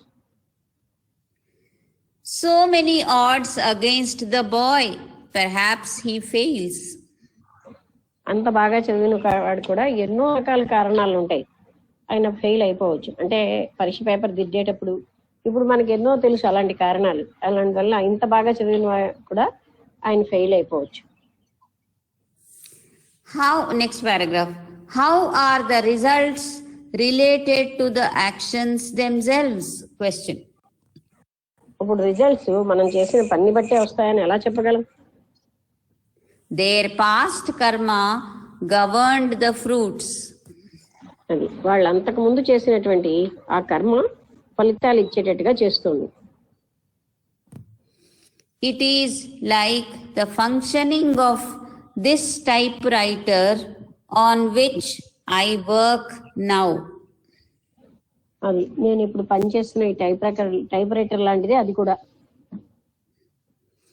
When I touch a particular key, a particular type is raised. అది ఒక పర్టికులర్ కీని ముట్టుకోగానే ఒక రకమైన పర్టికులర్ అక్షరం type అవ్వబడుతుంటుంది. Several levers come into operation. అది ఇంకా దానికి ఎన్నో రకమైనటువంటివి లీవర్స్ అంటే పుల్లీలు లాంటివి అవన్నీ ఉన్నాయి దాన్ని ఆపరేట్ చేయడానికి. ఇంకా ఎన్నో ఉంటాయి దాంట్లో. Similarly, when the boy sits for his examination, the relative key, that past action which is to bear fruit, operates. అదే విధంగా ఎంతో బాగా చదివినటువంటి అబ్బాయి ఎగ్జామినేషన్ కి వెళ్ళినప్పుడు అంటే ఆ ఎన్నో రకాలు తన అంతకు ముందు ఉన్న గత కర్మ, అదే ఎవరైనా వెళ్ళినప్పుడు ఆ గత కర్మ అనే కీ పనిచేస్తుంది. అందుకని ఆ గత కర్మ బాగులేకపోతే వీళ్ళు ఇక్కడ ఫెయిల్యూర్ వస్తుంది, గత కర్మ బాగుంటే వీళ్ళకి బాగుంటుంది. And the immediate connecting lever, that is the exam, is just incidental. Exam అన్నది అక్కడ కేవలంగా అలాగా అంటే ఇన్సిడెంటల్ గా జరిగిందే, కానీ అక్కడ మెయిన్ పాయింట్ ఏంటంటే వాళ్ళకి అలాంటి ఒక కర్మ ప్రాప్తం అయ్యి ఉంది. అక్కడ ఎగ్జామ్ అన్నది ఒక ఇన్సిడెంటల్ అంటే సంఘటనాత్మకంగా అవి ఎగ్జామ్ అనో మరొకటనో ఏదో ఒకటి వస్తాయి మనకి కార్యకారణ సంబంధంలో. ఆ గత కర్మని మనం పొందడానికి ఇలాంటివన్నీ వస్తూ ఉంటాయి అని చెప్తున్నారు. The result mainly accrues from the original action, not the immediate action. అంటే ముందు నుంచి మన కర్మను బట్టే మనకు ఫలితాలు వస్తాయి, కానీ ఇప్పుడు నేను పని చేసేస్తే దీనికి వచ్చేసే. అందుకే చాలా మంది వెంటనే నేను చేసిన దానికి ఎందుకు రావట్లేదు. ఇప్పుడు కర్తృజ్ఞ ప్రాప్యతే ఫలం అన్న దానికి ఇప్పుడు అర్థం అవుతుంది. ఎందుకంటే ఈశ్వరుడు యొక్క కర్మకి ఫలితం ఇచ్చే శక్తి లేదు. ఇప్పుడు నేను ఎంతో బాగా చేసేసినా నాకు మంచి ఫలితం రాదు, నా గత కర్మ మాత్రం అక్కడ పనిచేస్తూ ఉంటుంది. అందుకని ఈశ్వరుడికే ఉంది అని అండర్లో ఏంటంటే అక్కడ అది కర్తృజ్ఞయ ప్రాప్యతే ఫలం అంటే ఈశ్వరుడు ఆజ్ఞతోటే ఫలితం వస్తుంది.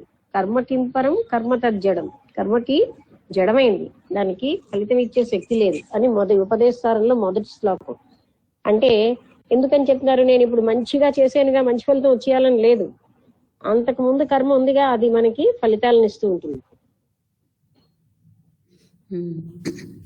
Next paragraph. Therefore, the seeker after truth, who renounces the fruits of actions alone, is wise. అందుకని ఎవరైతే కర్మ ఫలితాలన్నీ అర్థం చేస్తున్నారో వాళ్లే చాలా తెలివైన వాళ్ళు, జ్ఞానులు. అంటే నిజంగా కర్మ ఫలితాలు కూడా మేమే అని అనుకుంటే వాళ్ళ జ్ఞానం ఉండదని. The man who expects a particular result to accrue from an action commits a mistake. అది అంటే ఒక పని చేసి దాని ఫలితం నాకు ఇలాగే వచ్చేయాలి అని అనుకున్నవాడు తప్పులు చేస్తూ ఉంటాడు. And of course, he asks for disappointment. ఆయన he asks Sarah. ASKS. He asks, and of course commits a mistake, and of course he asks for a disappointment. ఎందుకంటే నాకు ఇమ్మీడియట్ ఫలితం వచ్చేయాలనుకున్న వాడికి అది రాకపోవడం వల్ల నిస్పృహ మిగులుతుంది. How can one know what the Lord's will or the effect of past karma will be? అది అంటే పరమాత్ముడు ఏమిటి కోరుకుంటున్నాడు అనో లేకపోతే పాస్ట్ కర్మ ఏంటో మనకి ఎలా తెలుస్తుంది అని మళ్ళీ మనలో ప్రశ్న వస్తుంది. If it is favorable, then we feel happy that our action has been successful. Full stop. మనకు వచ్చిన ఫలితాలు మనకి కావలసినట్టుగా వస్తే మనం ఎంతో ఆనందంగా అనుకుంటాం, ఫీల్ అవుతాం, ఎందుకంటే మనం బాగా పనిచేసామన్నట్టుగా. If it is not, we blame ourselves and often others for the failure. Full stop. We grieve. మనం ఎప్పుడైనా ఓడిపోతే మనని మనము తిట్టుకుంటాం, ఎక్కువగా ఇతరులనే తిడుతూ ఉంటాం, ఇతరులదే తప్పంటాం. మన ఫెయిల్యూర్స్ అన్నిటికీ ఇతరులు తప్పులని వాళ్ళ భావాన్ని పెడతాం, ఇంకొకరి వల్ల నాకు ఇలా జరిగిందని. Next paragraph. The sannyasi, that is, one who renounces the fruits of actions and does not relate the actions to its fruits, goes beyond the threefold classification of desirable, undesirable, and mixed results.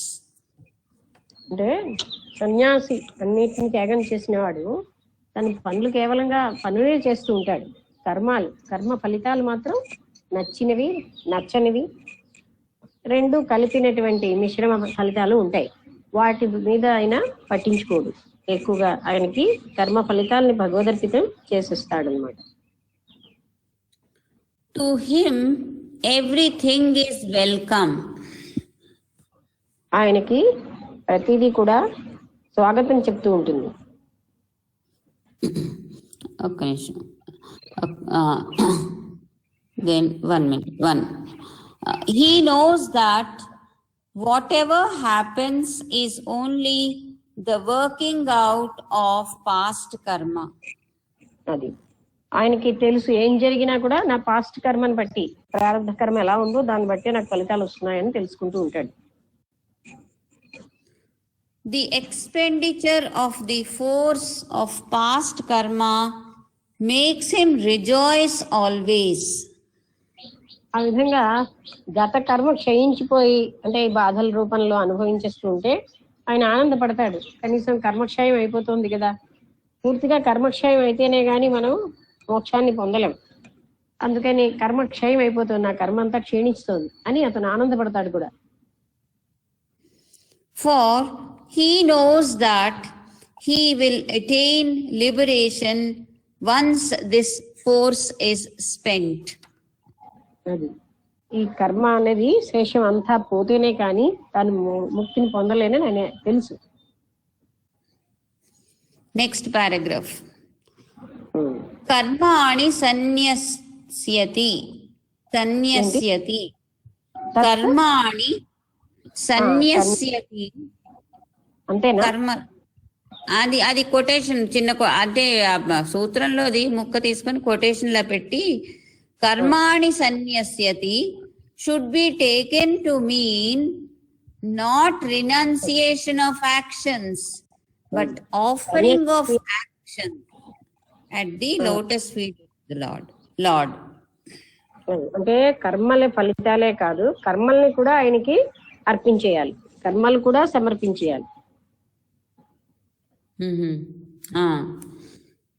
Performance of actions as duties motivelessly, selflessly, and egolessly is the ideal.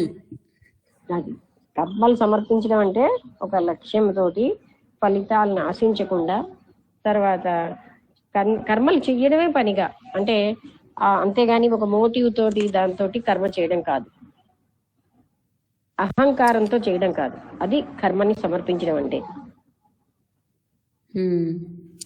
But people often find it difficult to believe that it is even possible to act thus.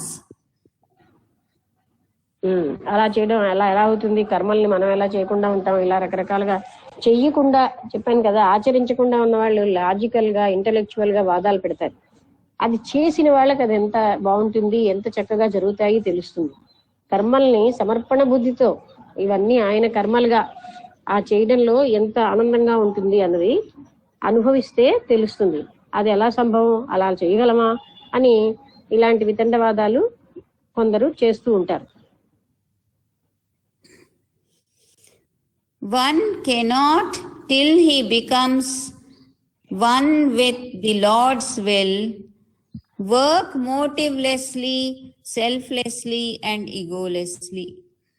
అది భగవంతుడికి సర్వసమర్పణ అయిపోయి ఆయన విల్లు, భక్తుడి విల్లు అయినటువంటి వాళ్ళు ఏ motive లేకుండా, ఏ అహంకారం లేకుండా, ఎలాంటి స్వార్థము లేకుండా పనులు చేయగలరు.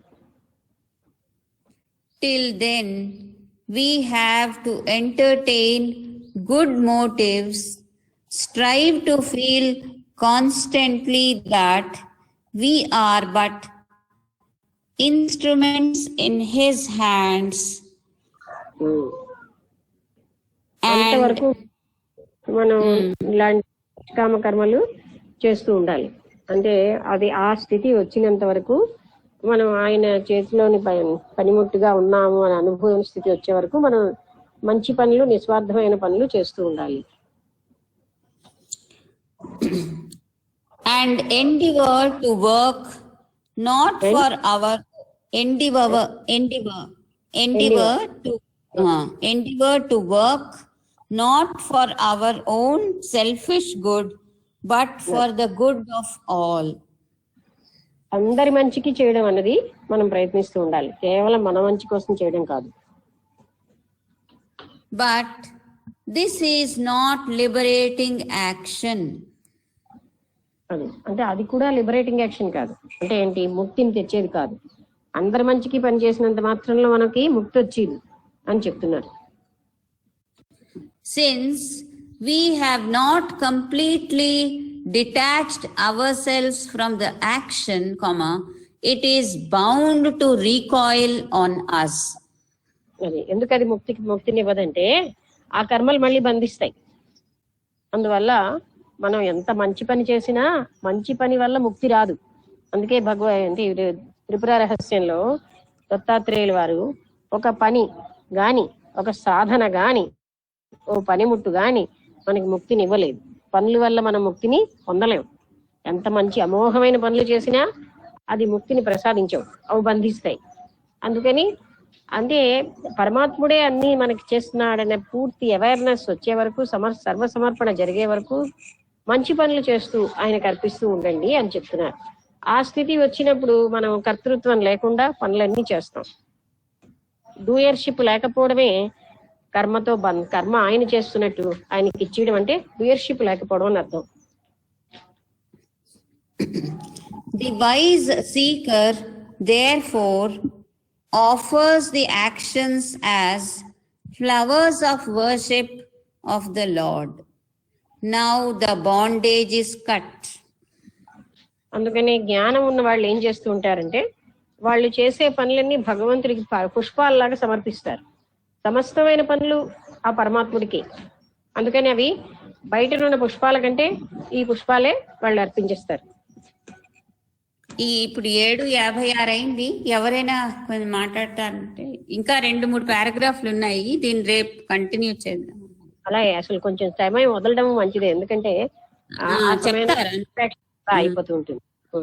అదే ఎవరైనా చెప్పగలరు. ముఖ్యంగా మనకి ఏ పాయింట్ హైలైట్ చేస్తున్నారంటే నిష్కామత్వంగా పని చేయడం, పరమాత్ముడికి అర్పించుకోవడం. దుస్సాంగత్యం ఫలితాలు మొట్టమొదటిలో చెప్పారు. చెడు సాంగత్యం వల్ల మనం పడిపోయే అవకాశం ఉంటుంది. నిన్న సంగత్యం అదే వాళ్ళు కూడా చెప్పారు, రాలేదు. అంటే ఒక కెరటం లా చిన్న చెడు ఉంటే సముద్రం అంత అయిపోతుందని, అందుకని చెడు సాంగత్యాన్ని అన్ని పరిస్థితుల్లో వదిలేయాలని. ఆ చెడు సాంగత్యం వల్ల మంచి కూడా పోతుంది. అది తర్వాత ఇంకా ఎవరు మనం మాయను దాటడం చాలా ముఖ్యం. చెడు సాంగత్యం ఏం చేస్తుందంటే మాయను దాటడానికి పనికిరాదు కదా, అది ఇంకా ఎక్కువ చేస్తుంది. సత్సాంగత్యం ఎలాగ మాయను దాటాలి అంటే సత్పురుషుల యొక్క సేవ వల్ల. మహాత్ములు సత్పురుషులు అలా అని పురుషులు అని ఎక్కువ మంది కాదు, ఒక సద్గురువుని ఆశ్రయించి ఆయన వల్ల తాను సద్గురువుకి భగవంతుడికి ఏమీ తేడా లేదని కూడా చెప్పారు. అంటే మనం గురువు వేరు భగవంతుడు వేరు అని చూడక్కర్లే, పరమాత్ముడు ఆ సత్పురుషుడి ద్వారానే పనిచేస్తూ ఉంటాడు. అసలు నారాయణ మహారాజ్ అని ఆయన చెప్పేవారు, ఒక సత్పురుషుడిని సద్గురువుని ఆశ్రయించి 3,000,000 దేవతలు ఆశ్రయించుకుని ఉంటారు, ఆ గురువు ఏం చెప్తే అది వింటారు అని చెప్పేవారు. అందుకని సద్గురువు వేరు భగవంతుడు వేరు కాదు అని మనం అలాంటి సమర్పణతో చూడడం, అప్పుడు దానికి మాయని దాటడానికి సులువైపోతుంది. మన వల్ల జరగకపోతే అహంకారం అన్నది గురువు కదా అర్పిస్తే ఆ గురువే మన అహంకారాన్ని ఎలా పోగొట్టాలో ఆయనకి తెలుస్తుందని. ఇలాంటి విషయాలన్నీ మనకి ఇవాళ నిష్కామ కర్మ యొక్క గొప్పతనం. కర్మలు కూడా అర్పించేయాలంటున్నారు, కేవలంగా కర్మ ఫలితాలే కాకుండా, అంటే డూయర్షిప్, నేను పని చేస్తున్నానన్న దాన్ని కూడా ఆయనకి అర్పించేస్తే అప్పుడు మనం చెయ్యకపోతే ఎలాగా అనిపిస్తుంది, కానీ చేస్తూ ఉంటే దాంట్లో ఉన్నదంతా తెలుస్తుంది. అది ఎంత మధురంగా ఉంటుంది తెలుస్తుంది. మామూలుగా చెయ్యకుండా ఇప్పుడు మనం అహంకారం పెట్టుకుని అది ఎలా సంభవం ఎలా జరుగుతుంది అంటే జరిగేది కాదు, చేస్తేనే తెలుస్తుంది అనమాట. అన్ని చేసిన వాళ్ళు చెప్తున్నారు, చేయడంలోనే అద్భుతమైనటువంటి ఆ రుచి ఉంటుంది అనేది. ఎందుకు వీళ్ళు ఇటువంటి విషయాలు జ్ఞానంతో చెప్పిన విషయాలు ఆచరించి చెప్పిన విషయాలు గనక ఇప్పుడున్న మన స్థాయిలో సంభవం కాకపోతే ఎవరికి సంభవం కాదన్న అహంకారంగా ఉండకూడదు. అది కూడా అహంకారమే కదా, నాకు సంభవం కాదు కనుక ఎవరికి లేదని అలా ఆలోచించకూడదు. మన అసమర్థత మనకి మనకి ఇన్కేపబిలిటీ ఉందో మనం చూసుకోవాలి, అంతేగాని మనకి సంభవించినవి ప్రపంచంలో ఎవరికి సంభవించవని అనుకోకూడదు. ఇప్పుడున్న నా స్థాయి కరెక్ట్ గా లేదు, ఇంకా నేను శుద్ధం అవ్వాలి, ఇంకా ఉన్నత స్థాయికి వెళ్ళాలని తెలుసుకుంటూ ఉంటాం. ఇప్పుడున్న దాంతో మనం ఎన్ని వీలైతే అన్ని భగవదర్పణం చేసి పనిచేస్తూ ఉంటే అలా అలా అలా ఉన్నత స్థాయికి వెళ్తాం. కానీ అది ఏంటో ఇక్కడ చెప్పినవేమో మాకేమో సరిగ్గా లేవు అని ఇక్కడే అనుభవంతోనే చాలా రహస్యాలు తెలుస్తాయి. అనుభవించకుండా రహస్యాలు తెలియవు. చాలా మంది ఏంటంటే ఒడ్డును కూర్చొని కబుర్లు చెప్తారు, ఇంటలెక్ట్ తోటే అన్ని పట్టుకోవాలని. జరగదు అది. ఆ ఇంటలెక్ట్ కి అతీతమైన విషయాలు ఇంటలెక్ట్ తో పట్టుకోలేరు. నిష్కామ కర్మలను కూడా త్యాగం చేయడం అంటే కర్మలు చేయకుండా కూర్చోవడం కాదు. కర్మ నువ్వే చేస్తున్నావయ్యా, నేను చేస్తే చేయట్లేదు అని కర్తృత్వాన్ని త్యాగం చేయడమే కర్మలు త్యాగం చేయడం. అలాగ చేస్తూ ఉంటే ఎంత హాయిగా, ఎంత మంచి స్థితి, ఎంత జ్ఞాన స్థితి వస్తూ ఉంటుంది అన్నది అనుభవిస్తే తెలుస్తుంది. కానీ ఇలా ఇంటెలెక్చువల్ గా ఆలోచిస్తే మనకి ఏమైనా తెలుసేంటి? అనుభవించి మనకి ఎలా ఆలోచన అన్నది గతంలోంచే వస్తుంది. ఈ గత జ్ఞాపకాల్లో మనకి ఏమైనా ఉంది ఏమిటి? అలాంటివి లేనప్పుడు ఎలా వస్తుంది? కనుక కొన్ని అతి శ్రద్ధతో ఆచరించుతూ ఉంటేనే అవి తెలుస్తాయి, అందులో ఉన్న మహత్యం ఏమిటి. అప్పుడు మాత్రమే మనం ఆ పరమాత్ముడి యొక్క ఇంటలెక్ట్ మనం కూడా పొందుతాం. అంటే పూర్తి ఆయన మన విల్ ఏకమైపోతుంది, మనం వేరుగా. ఇది చాలా బాగుంది. అంటే మనం రోజు ఈ కర్మలు చేస్తున్నప్పుడు అనుభవం అనేది చాలా, అది మనకి అతి సుఖప్రదంగా ఉండేటట్టుగా తర్వాత తెలుస్తుంది. చేస్తూ ఉంటేనే, చెయ్యకుండా దూరంగా ఉన్నంతసేపు అయ్యో అయ్యో ఎలా అవుతుందో అనుకొని భయం పడిపోవడం, అవన్నీ నెగటివ్ క్వాలిటీస్. అది కరెక్ట్, బాగున్నది. ఇవాళ రోజు ఆచరణ వల్ల చాలా రహస్యాలు తెలుస్తాయి. ఆచరించలేని వాడు ఒక డౌట్ అడగడానికి, ఆచరించేవాడు డౌట్ కి చాలా తేడా ఉంటుంది. ఆచరించే వాళ్ళకి వేరేగా అడుగుతారు ఆ ఆచరణలో ఉన్న సాధక బాధకాలు, ఆచరించని వాడు వేరేగా అడుగుతాడు, వాడికి అసలు ఆ జ్ఞానమే ఉండదు. అందుకే ఆ అనంతమైన శ్రద్ధతో మనం ఆచరిస్తేనే ఇది తెలుస్తాయి. మామూలు సైంటిఫిక్ థింకింగ్ తోటి సగం జ్ఞానంతో పట్టుకోబడవు. దాన్ని ఆచరించే వాళ్ళకి అయ్యో పనులన్నీ ఎలా జరుగుతాయి, నిష్కామకర్మ ఇప్పుడు కాదు ముసలితనంలో చేయాలనుకుంటారు ఎవరు? ఇంటలెక్ట్ తో చూసేవాళ్ళు. నిష్కామకర్మ చిన్నప్పటి నుంచి చేయాల్సిందే, ముసలితనంలో కాదు. చాలా చాలా బాగున్నది. నమస్తే అమ్మా. నమస్కారం అండి. ఈరోజు నారద భక్తి సూత్రాల్లో చాలా వరకు భగవద్గీతలో చేసే ప్రస్తావనలు, స్వామి చేసే ప్రస్తావనలే చాలా వరకు వచ్చాయి. అందుకే సర్వశాస్త్రమయీ గీత అని చెప్పడానికి కూడా అన్ని శాస్త్రాల్లో ఉండేటువంటి సారాన్ని గీతలో చెప్పడం జరిగిందని చెప్తారు. ప్రతి సాధకుడికి ఇవన్నీ వినిన మాటల్లాగే ఉంటాయి మనందరికి, జనరల్ గా మా అందరికి. కానీ ఇవి ఆచరిస్తే వచ్చేటువంటి పవిత్రత ఏంటి, ఆ శరణాగతి చెందిన తర్వాత అంతరంగం ఎంత సుకుమారమైపోయి మధురమైపోయి పరమాత్మకి ఒక సాన్నిధ్యమైనటువంటి స్థితిలో అది నిరంతరం జీవనం సాగించేటువంటి దివ్యానుభూతిని పొందుతుంది అన్న భావన మాత్రం ఆ సమర్పణ భావన చేసేవాడికి మాత్రమే సాధ్యం. అందుకోసం వినడం మొదటి కర్తవ్యం కాబట్టి వినిన ప్రతి విషయాన్ని మేము నిరంతరం మననం చేసుకొని అది నిత్య కర్మల్లో మనం ప్రవేశపెట్టి ఆ పరమాత్మకి సమర్పిస్తే మన అహంకారం తొలగిపోతే, ఎంతెంత అయితే మనలో అహంకారం తొలగిపోతుందో అంతంత మధురమైనటువంటి ప్రేమ భావన అంతరంగంలో ఉత్పన్నమైనప్పుడు పొందేటువంటి అనుభవం ఆ అనుభవించే వాడికి మాత్రమే తెలుస్తుంది అన్న సత్యం మాత్రం ఇవాళ బాగా మాకు అవగతమైందమ్మా. ఇంత గొప్ప విషయాన్ని ప్రస్తావించినటువంటి మీకు, మా అందరికి బోధించినటువంటి మీకు పాదాభివందనం. శుభమ్మా. నిష్కామ కర్మలో అకర్మణ్యత వచ్చేస్తుంది. నిష్కామ కర్మలు చేస్తూ చేస్తూ ఉంటే కర్మ చేసిన స్థితి ఉండదు, అకర్మణ్యత సామాన్యంగా వచ్చేస్తుంది. ఫలితం విని అర్పించి చేస్తూ చేస్తూ ఉండగా పని చేయలేదు అన్న స్థితి వచ్చేస్తుంది. పనులు మాత్రం అమోఘంగా జరుగుతాయి, పని తాను చేస్తున్నానన్న స్థితి పోతుంది. అది అనుభవంలో తెలుస్తుంది. కర్మలన్నీ ఒక లీలలా జరిగిపోతున్నాయి అన్ని, అంటే అక్కడ కర్మలు ఎన్ని జరుగుతున్నాయా అన్నది కూడా తెలియదు. ఆ కర్మలు జరుగుతూనే ఉంటాయి కానీ అన్ని కర్మలు చేయబడ్డాయని కూడా అవేర్నెస్ లేకుండా జరుగుతాయి. అంటే ఆ బరువు తెలియడం లేదు, యాక్చువల్లీ కర్మ చేస్తున్నాం అనే బరువు తెలియడం కూడా. సర్వ సమర్పణలో ఏం జరుగుతుందంటే, అందుకే ఇంటలెక్చువల్ గా ఆలోచించకండి, అలా మొత్తం అంతా కూడా సమస్త కర్మలు జరిగిపోతూనే ఉంటాయి. కానీ అది సంకల్ప రూపంలో ఉన్న కర్మకి నిజంగా జరిగిన కర్మకి కూడా తేడా లేనట్టుగా జరిగిపోతాయి. బాహ్యంగా చేసిన కర్మ కూడా ఆ సంకల్ప రూపంలో ఉన్న కర్మ అంత సులువుగా ఉంటుంది. అవునమ్మా, బాగున్నా.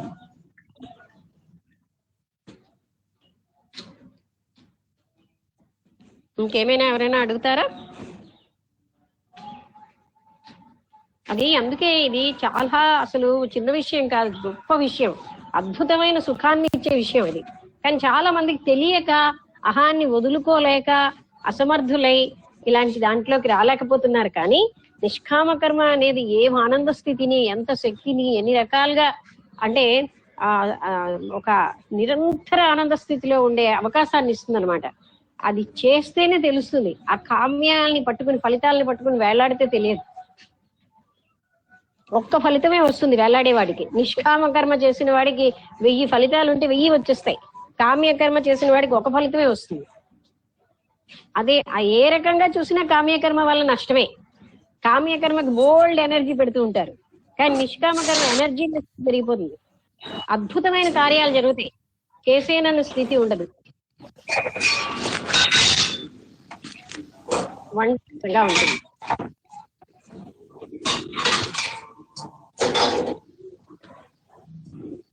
ఓకే అమ్మ నమస్తే అమ్మా. లక్ష్మి గారు, నేను అనురాధ. ఓకే అనురాధ గారు. నిష్కామ కర్మ అని చెప్తున్నారు కదమ్మా.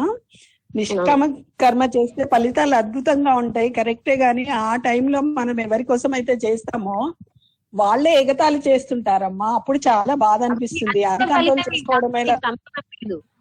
ఇప్పుడు మీరు జాగ్రత్తగా ఉండండి, అది ఫలితమే, దాంతో మీకు సంబంధం ఏంటి? ఏ ఫలితం వచ్చినా మనకి సంబంధం లేదు. ఎవరి కోసం ఏమిటి మోటివ్ లేకుంటే చెయ్యండి. ఆ చేసిన టైంలో ఫలితం అదే వస్తే దాన్ని తీసుకోండి, ఏం చేస్తాం? అది ఏ కర్మ అయినా అంటే ఫలితంతో సంబంధం లేకుండా అని చెప్తున్నారు కదా. మీకు అక్కడ ఆ గౌరవం వచ్చినా అగౌరవం వచ్చినా దాన్ని స్వీకరించాల్సిందే. మీరు అది పరమాత్ముడికి అర్పించేసి నీకెందుకు అది? అంటే మానవులం కదా, కొంచెం అందరూ మానవులే, చేసిన వాళ్ళందరూ ఇలాంటి ఫీలింగ్స్ ఉన్న వాళ్ళే. వాళ్ళు అధిగమించగలిగినప్పుడు అంటే మనం ఇంకా అటాచ్ అవుతున్నాం ఆ ఫీలింగ్ కి. అటాచ్ అవ్వడం అన్నది నేను గనక అటాచ్ కాకుండా ఉంటున్నాను అనుకోకండి, అందరూ అటాచ్ అవ్వకుండా ఉండే స్థితి అందరికీ వస్తుంది. అది అంటే వాళ్ళు మానవులు కాదా, మానవాతీతులా? ఈ భక్తులందరూ మనవులే కదా. ఆ గుండెలు పెట్టే బాధ అందరికీ వస్తుందండి, నీకే కాదు. దాన్ని కూడా మనం అన్ని అర్పించేస్తున్నాం కదా. ఏ ఫలితమైనా పరమాత్మ మీకెందుకు ఆ ఫలితం, మీరు తీసుకుంటే కదా.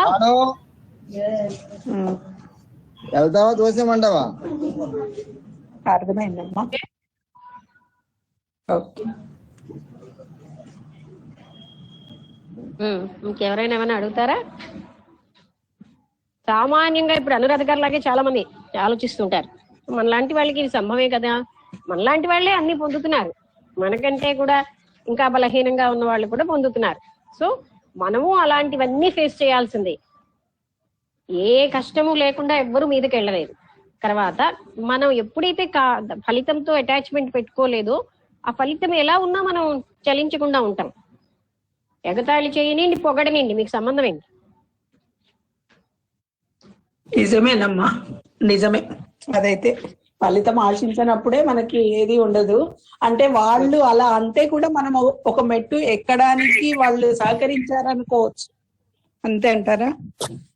కూడా అక్కర్లే, ఆయనకి ఆఫర్ చేసి నిష్కామకరం అంటే ఏమిటి, ఆ ఫలితం పరమాత్ముడికి వెళ్ళిపోతుందని. దాన్ని ఇప్పుడు మీరు అందరూ పొగిడారు, ఇవన్నీ ఎవరికి వెళ్తున్నాయి? చెప్పిన పరమాత్ముడికి వెళ్తున్నాయి, చెప్పిస్తున్న వాడికి వెళ్తాయి. నాకు పెట్టుకుంటే అవన్నీ నాకు అనవసరం కదూ, అంటే అది నిష్కామకర్మ ఎలాగవుతుంది? ఓహో మీరు ఇవాళ బాగా చెప్పారు అంటే అది ఎవరు చెప్పినట్టు? ఆయన చెప్పించాడు, so you are praising him, అయిపోయింది. నేను తీసుకుంటే కదా, నేను తీసుకుంటే ఆ పొగడతలన్నీ ముంచేయడమో ఏవో చేయించిన వాడిని మర్చిపోతే నేను తీసుకోవాలి. ఇప్పుడు కృష్ణార్పణం అనుకుంటాం కదమ్మా. కృష్ణార్పణం అనుకున్నప్పుడు విమర్శలు పరమాత్ముడికే, సద్విమర్శ అయినా ఏ విమర్శ అయినా అన్ని పరమాత్ముడికే, అంతే కదండి. నిష్కామ అంటేనే అర్థం అది, ఆయనకే అర్పించాం. చూడండి, ఆయన మనసును అర్పించేస్తే మీరు వినలేదేమో అష్టావక్ర గీతలో జనకుడు అంతే, మనసు అక్కడ అలా ఎక్కుతున్నవాడు అలా ఉండిపోయాడు, కాళ్ళు చేతులు అలా ఉండిపోయి ఉన్న పొజిషన్ లో పడుకున్నాడు. ఎందుకంటే ఆయన మనసును అర్పించాడు. మనం ఏంటంటే సిన్సియర్ గా చెయ్యం గనక ఏదో అన్నాం గానీ అలా అలా ఏంటంటే మరి ఆ ఫలితం అలా వస్తుంది, లేకపోతే రాదు. మనం సిన్సియర్ గా ఉంటే ఫలితాలు అంత సిన్సియర్ గా వస్తాయి. అవునమ్మా. నమస్తే అమ్మా. బాగుంది మేడం. సాంగత్యము, తర్వాత నిష్కామ కర్మలు, నిష్కామకర్మ చేయగా చేయగా తుపానీ తాగినలా ఉంటుంది, అలాగే అలా ఏమైపోయింది. అదే ఫలితాల గురించి తాగక్కర్లేదు, మత్తు తాగినంత ఆనందంగానే ఉంటుంది. అవును, ఆ సంతోషంగానే ఉంటుంది. ఫలితం గురించి ఎక్కువ వరి అవుతూ ఉంటేనే మనకి కష్టాలు నష్టాలు ఇవన్నీ ఎక్కువ అవుతున్నాయి. వాటి గురించి లేకుండా మనం చేయాలనుకున్న పని మంచిగా చేసి వదిలేయటం అనేది చాలా గొప్ప గుణం. అది దానికే Rabindranath Tagore where the tireless striving stretches its arms towards perfection అని ఒక లైన్ రాస్తారు. Where the mind is without fear అనే దాంట్లో, అంటే ఎక్కడైతే అలసట లేనటువంటి ఈ శ్రమ కేవలంగా పూర్ణత్వం కోసమే ప్రజలు ఎక్కువ పని చేస్తారు, అటువంటి ప్రపంచంలోకి నన్ను తీసుకెళ్ళవయ్యా అంటే పర్ఫెక్షన్ కోసమే పనిచేస్తారు, ఫలితాల కోసం చెయ్యరు అక్కడ. అలాంటి ప్రపంచంలోకి నన్ను తీసుకెళ్ళవయ్యా అని అడిగాడు. అవును, ఆయన గీతాంజలిలో ఆ పాట చాలా ఇంపార్టెంట్ ఆ పద్యం.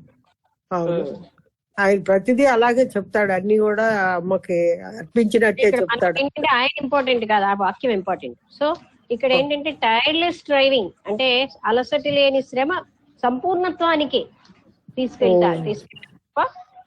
పర్ఫెక్ట్ వర్కే మనం చేయం, అంతే. దాని ఫలితం మనం చేయం కాదు. అవును, ఫలితాల కోసం ఆశించే ఎక్కువగా భంగపడుతూ ఉంటాం. నిజమే మరి. అది చాలా మంచిగా ఉంది. ఈ సాంగత్యం గురించి, ఫలితాలు లేకుండా నిష్కామ కర్మ గురించి మంచిగా క్లియర్ గా ఎక్స్ప్లెయిన్ చేశారు, చక్కగా.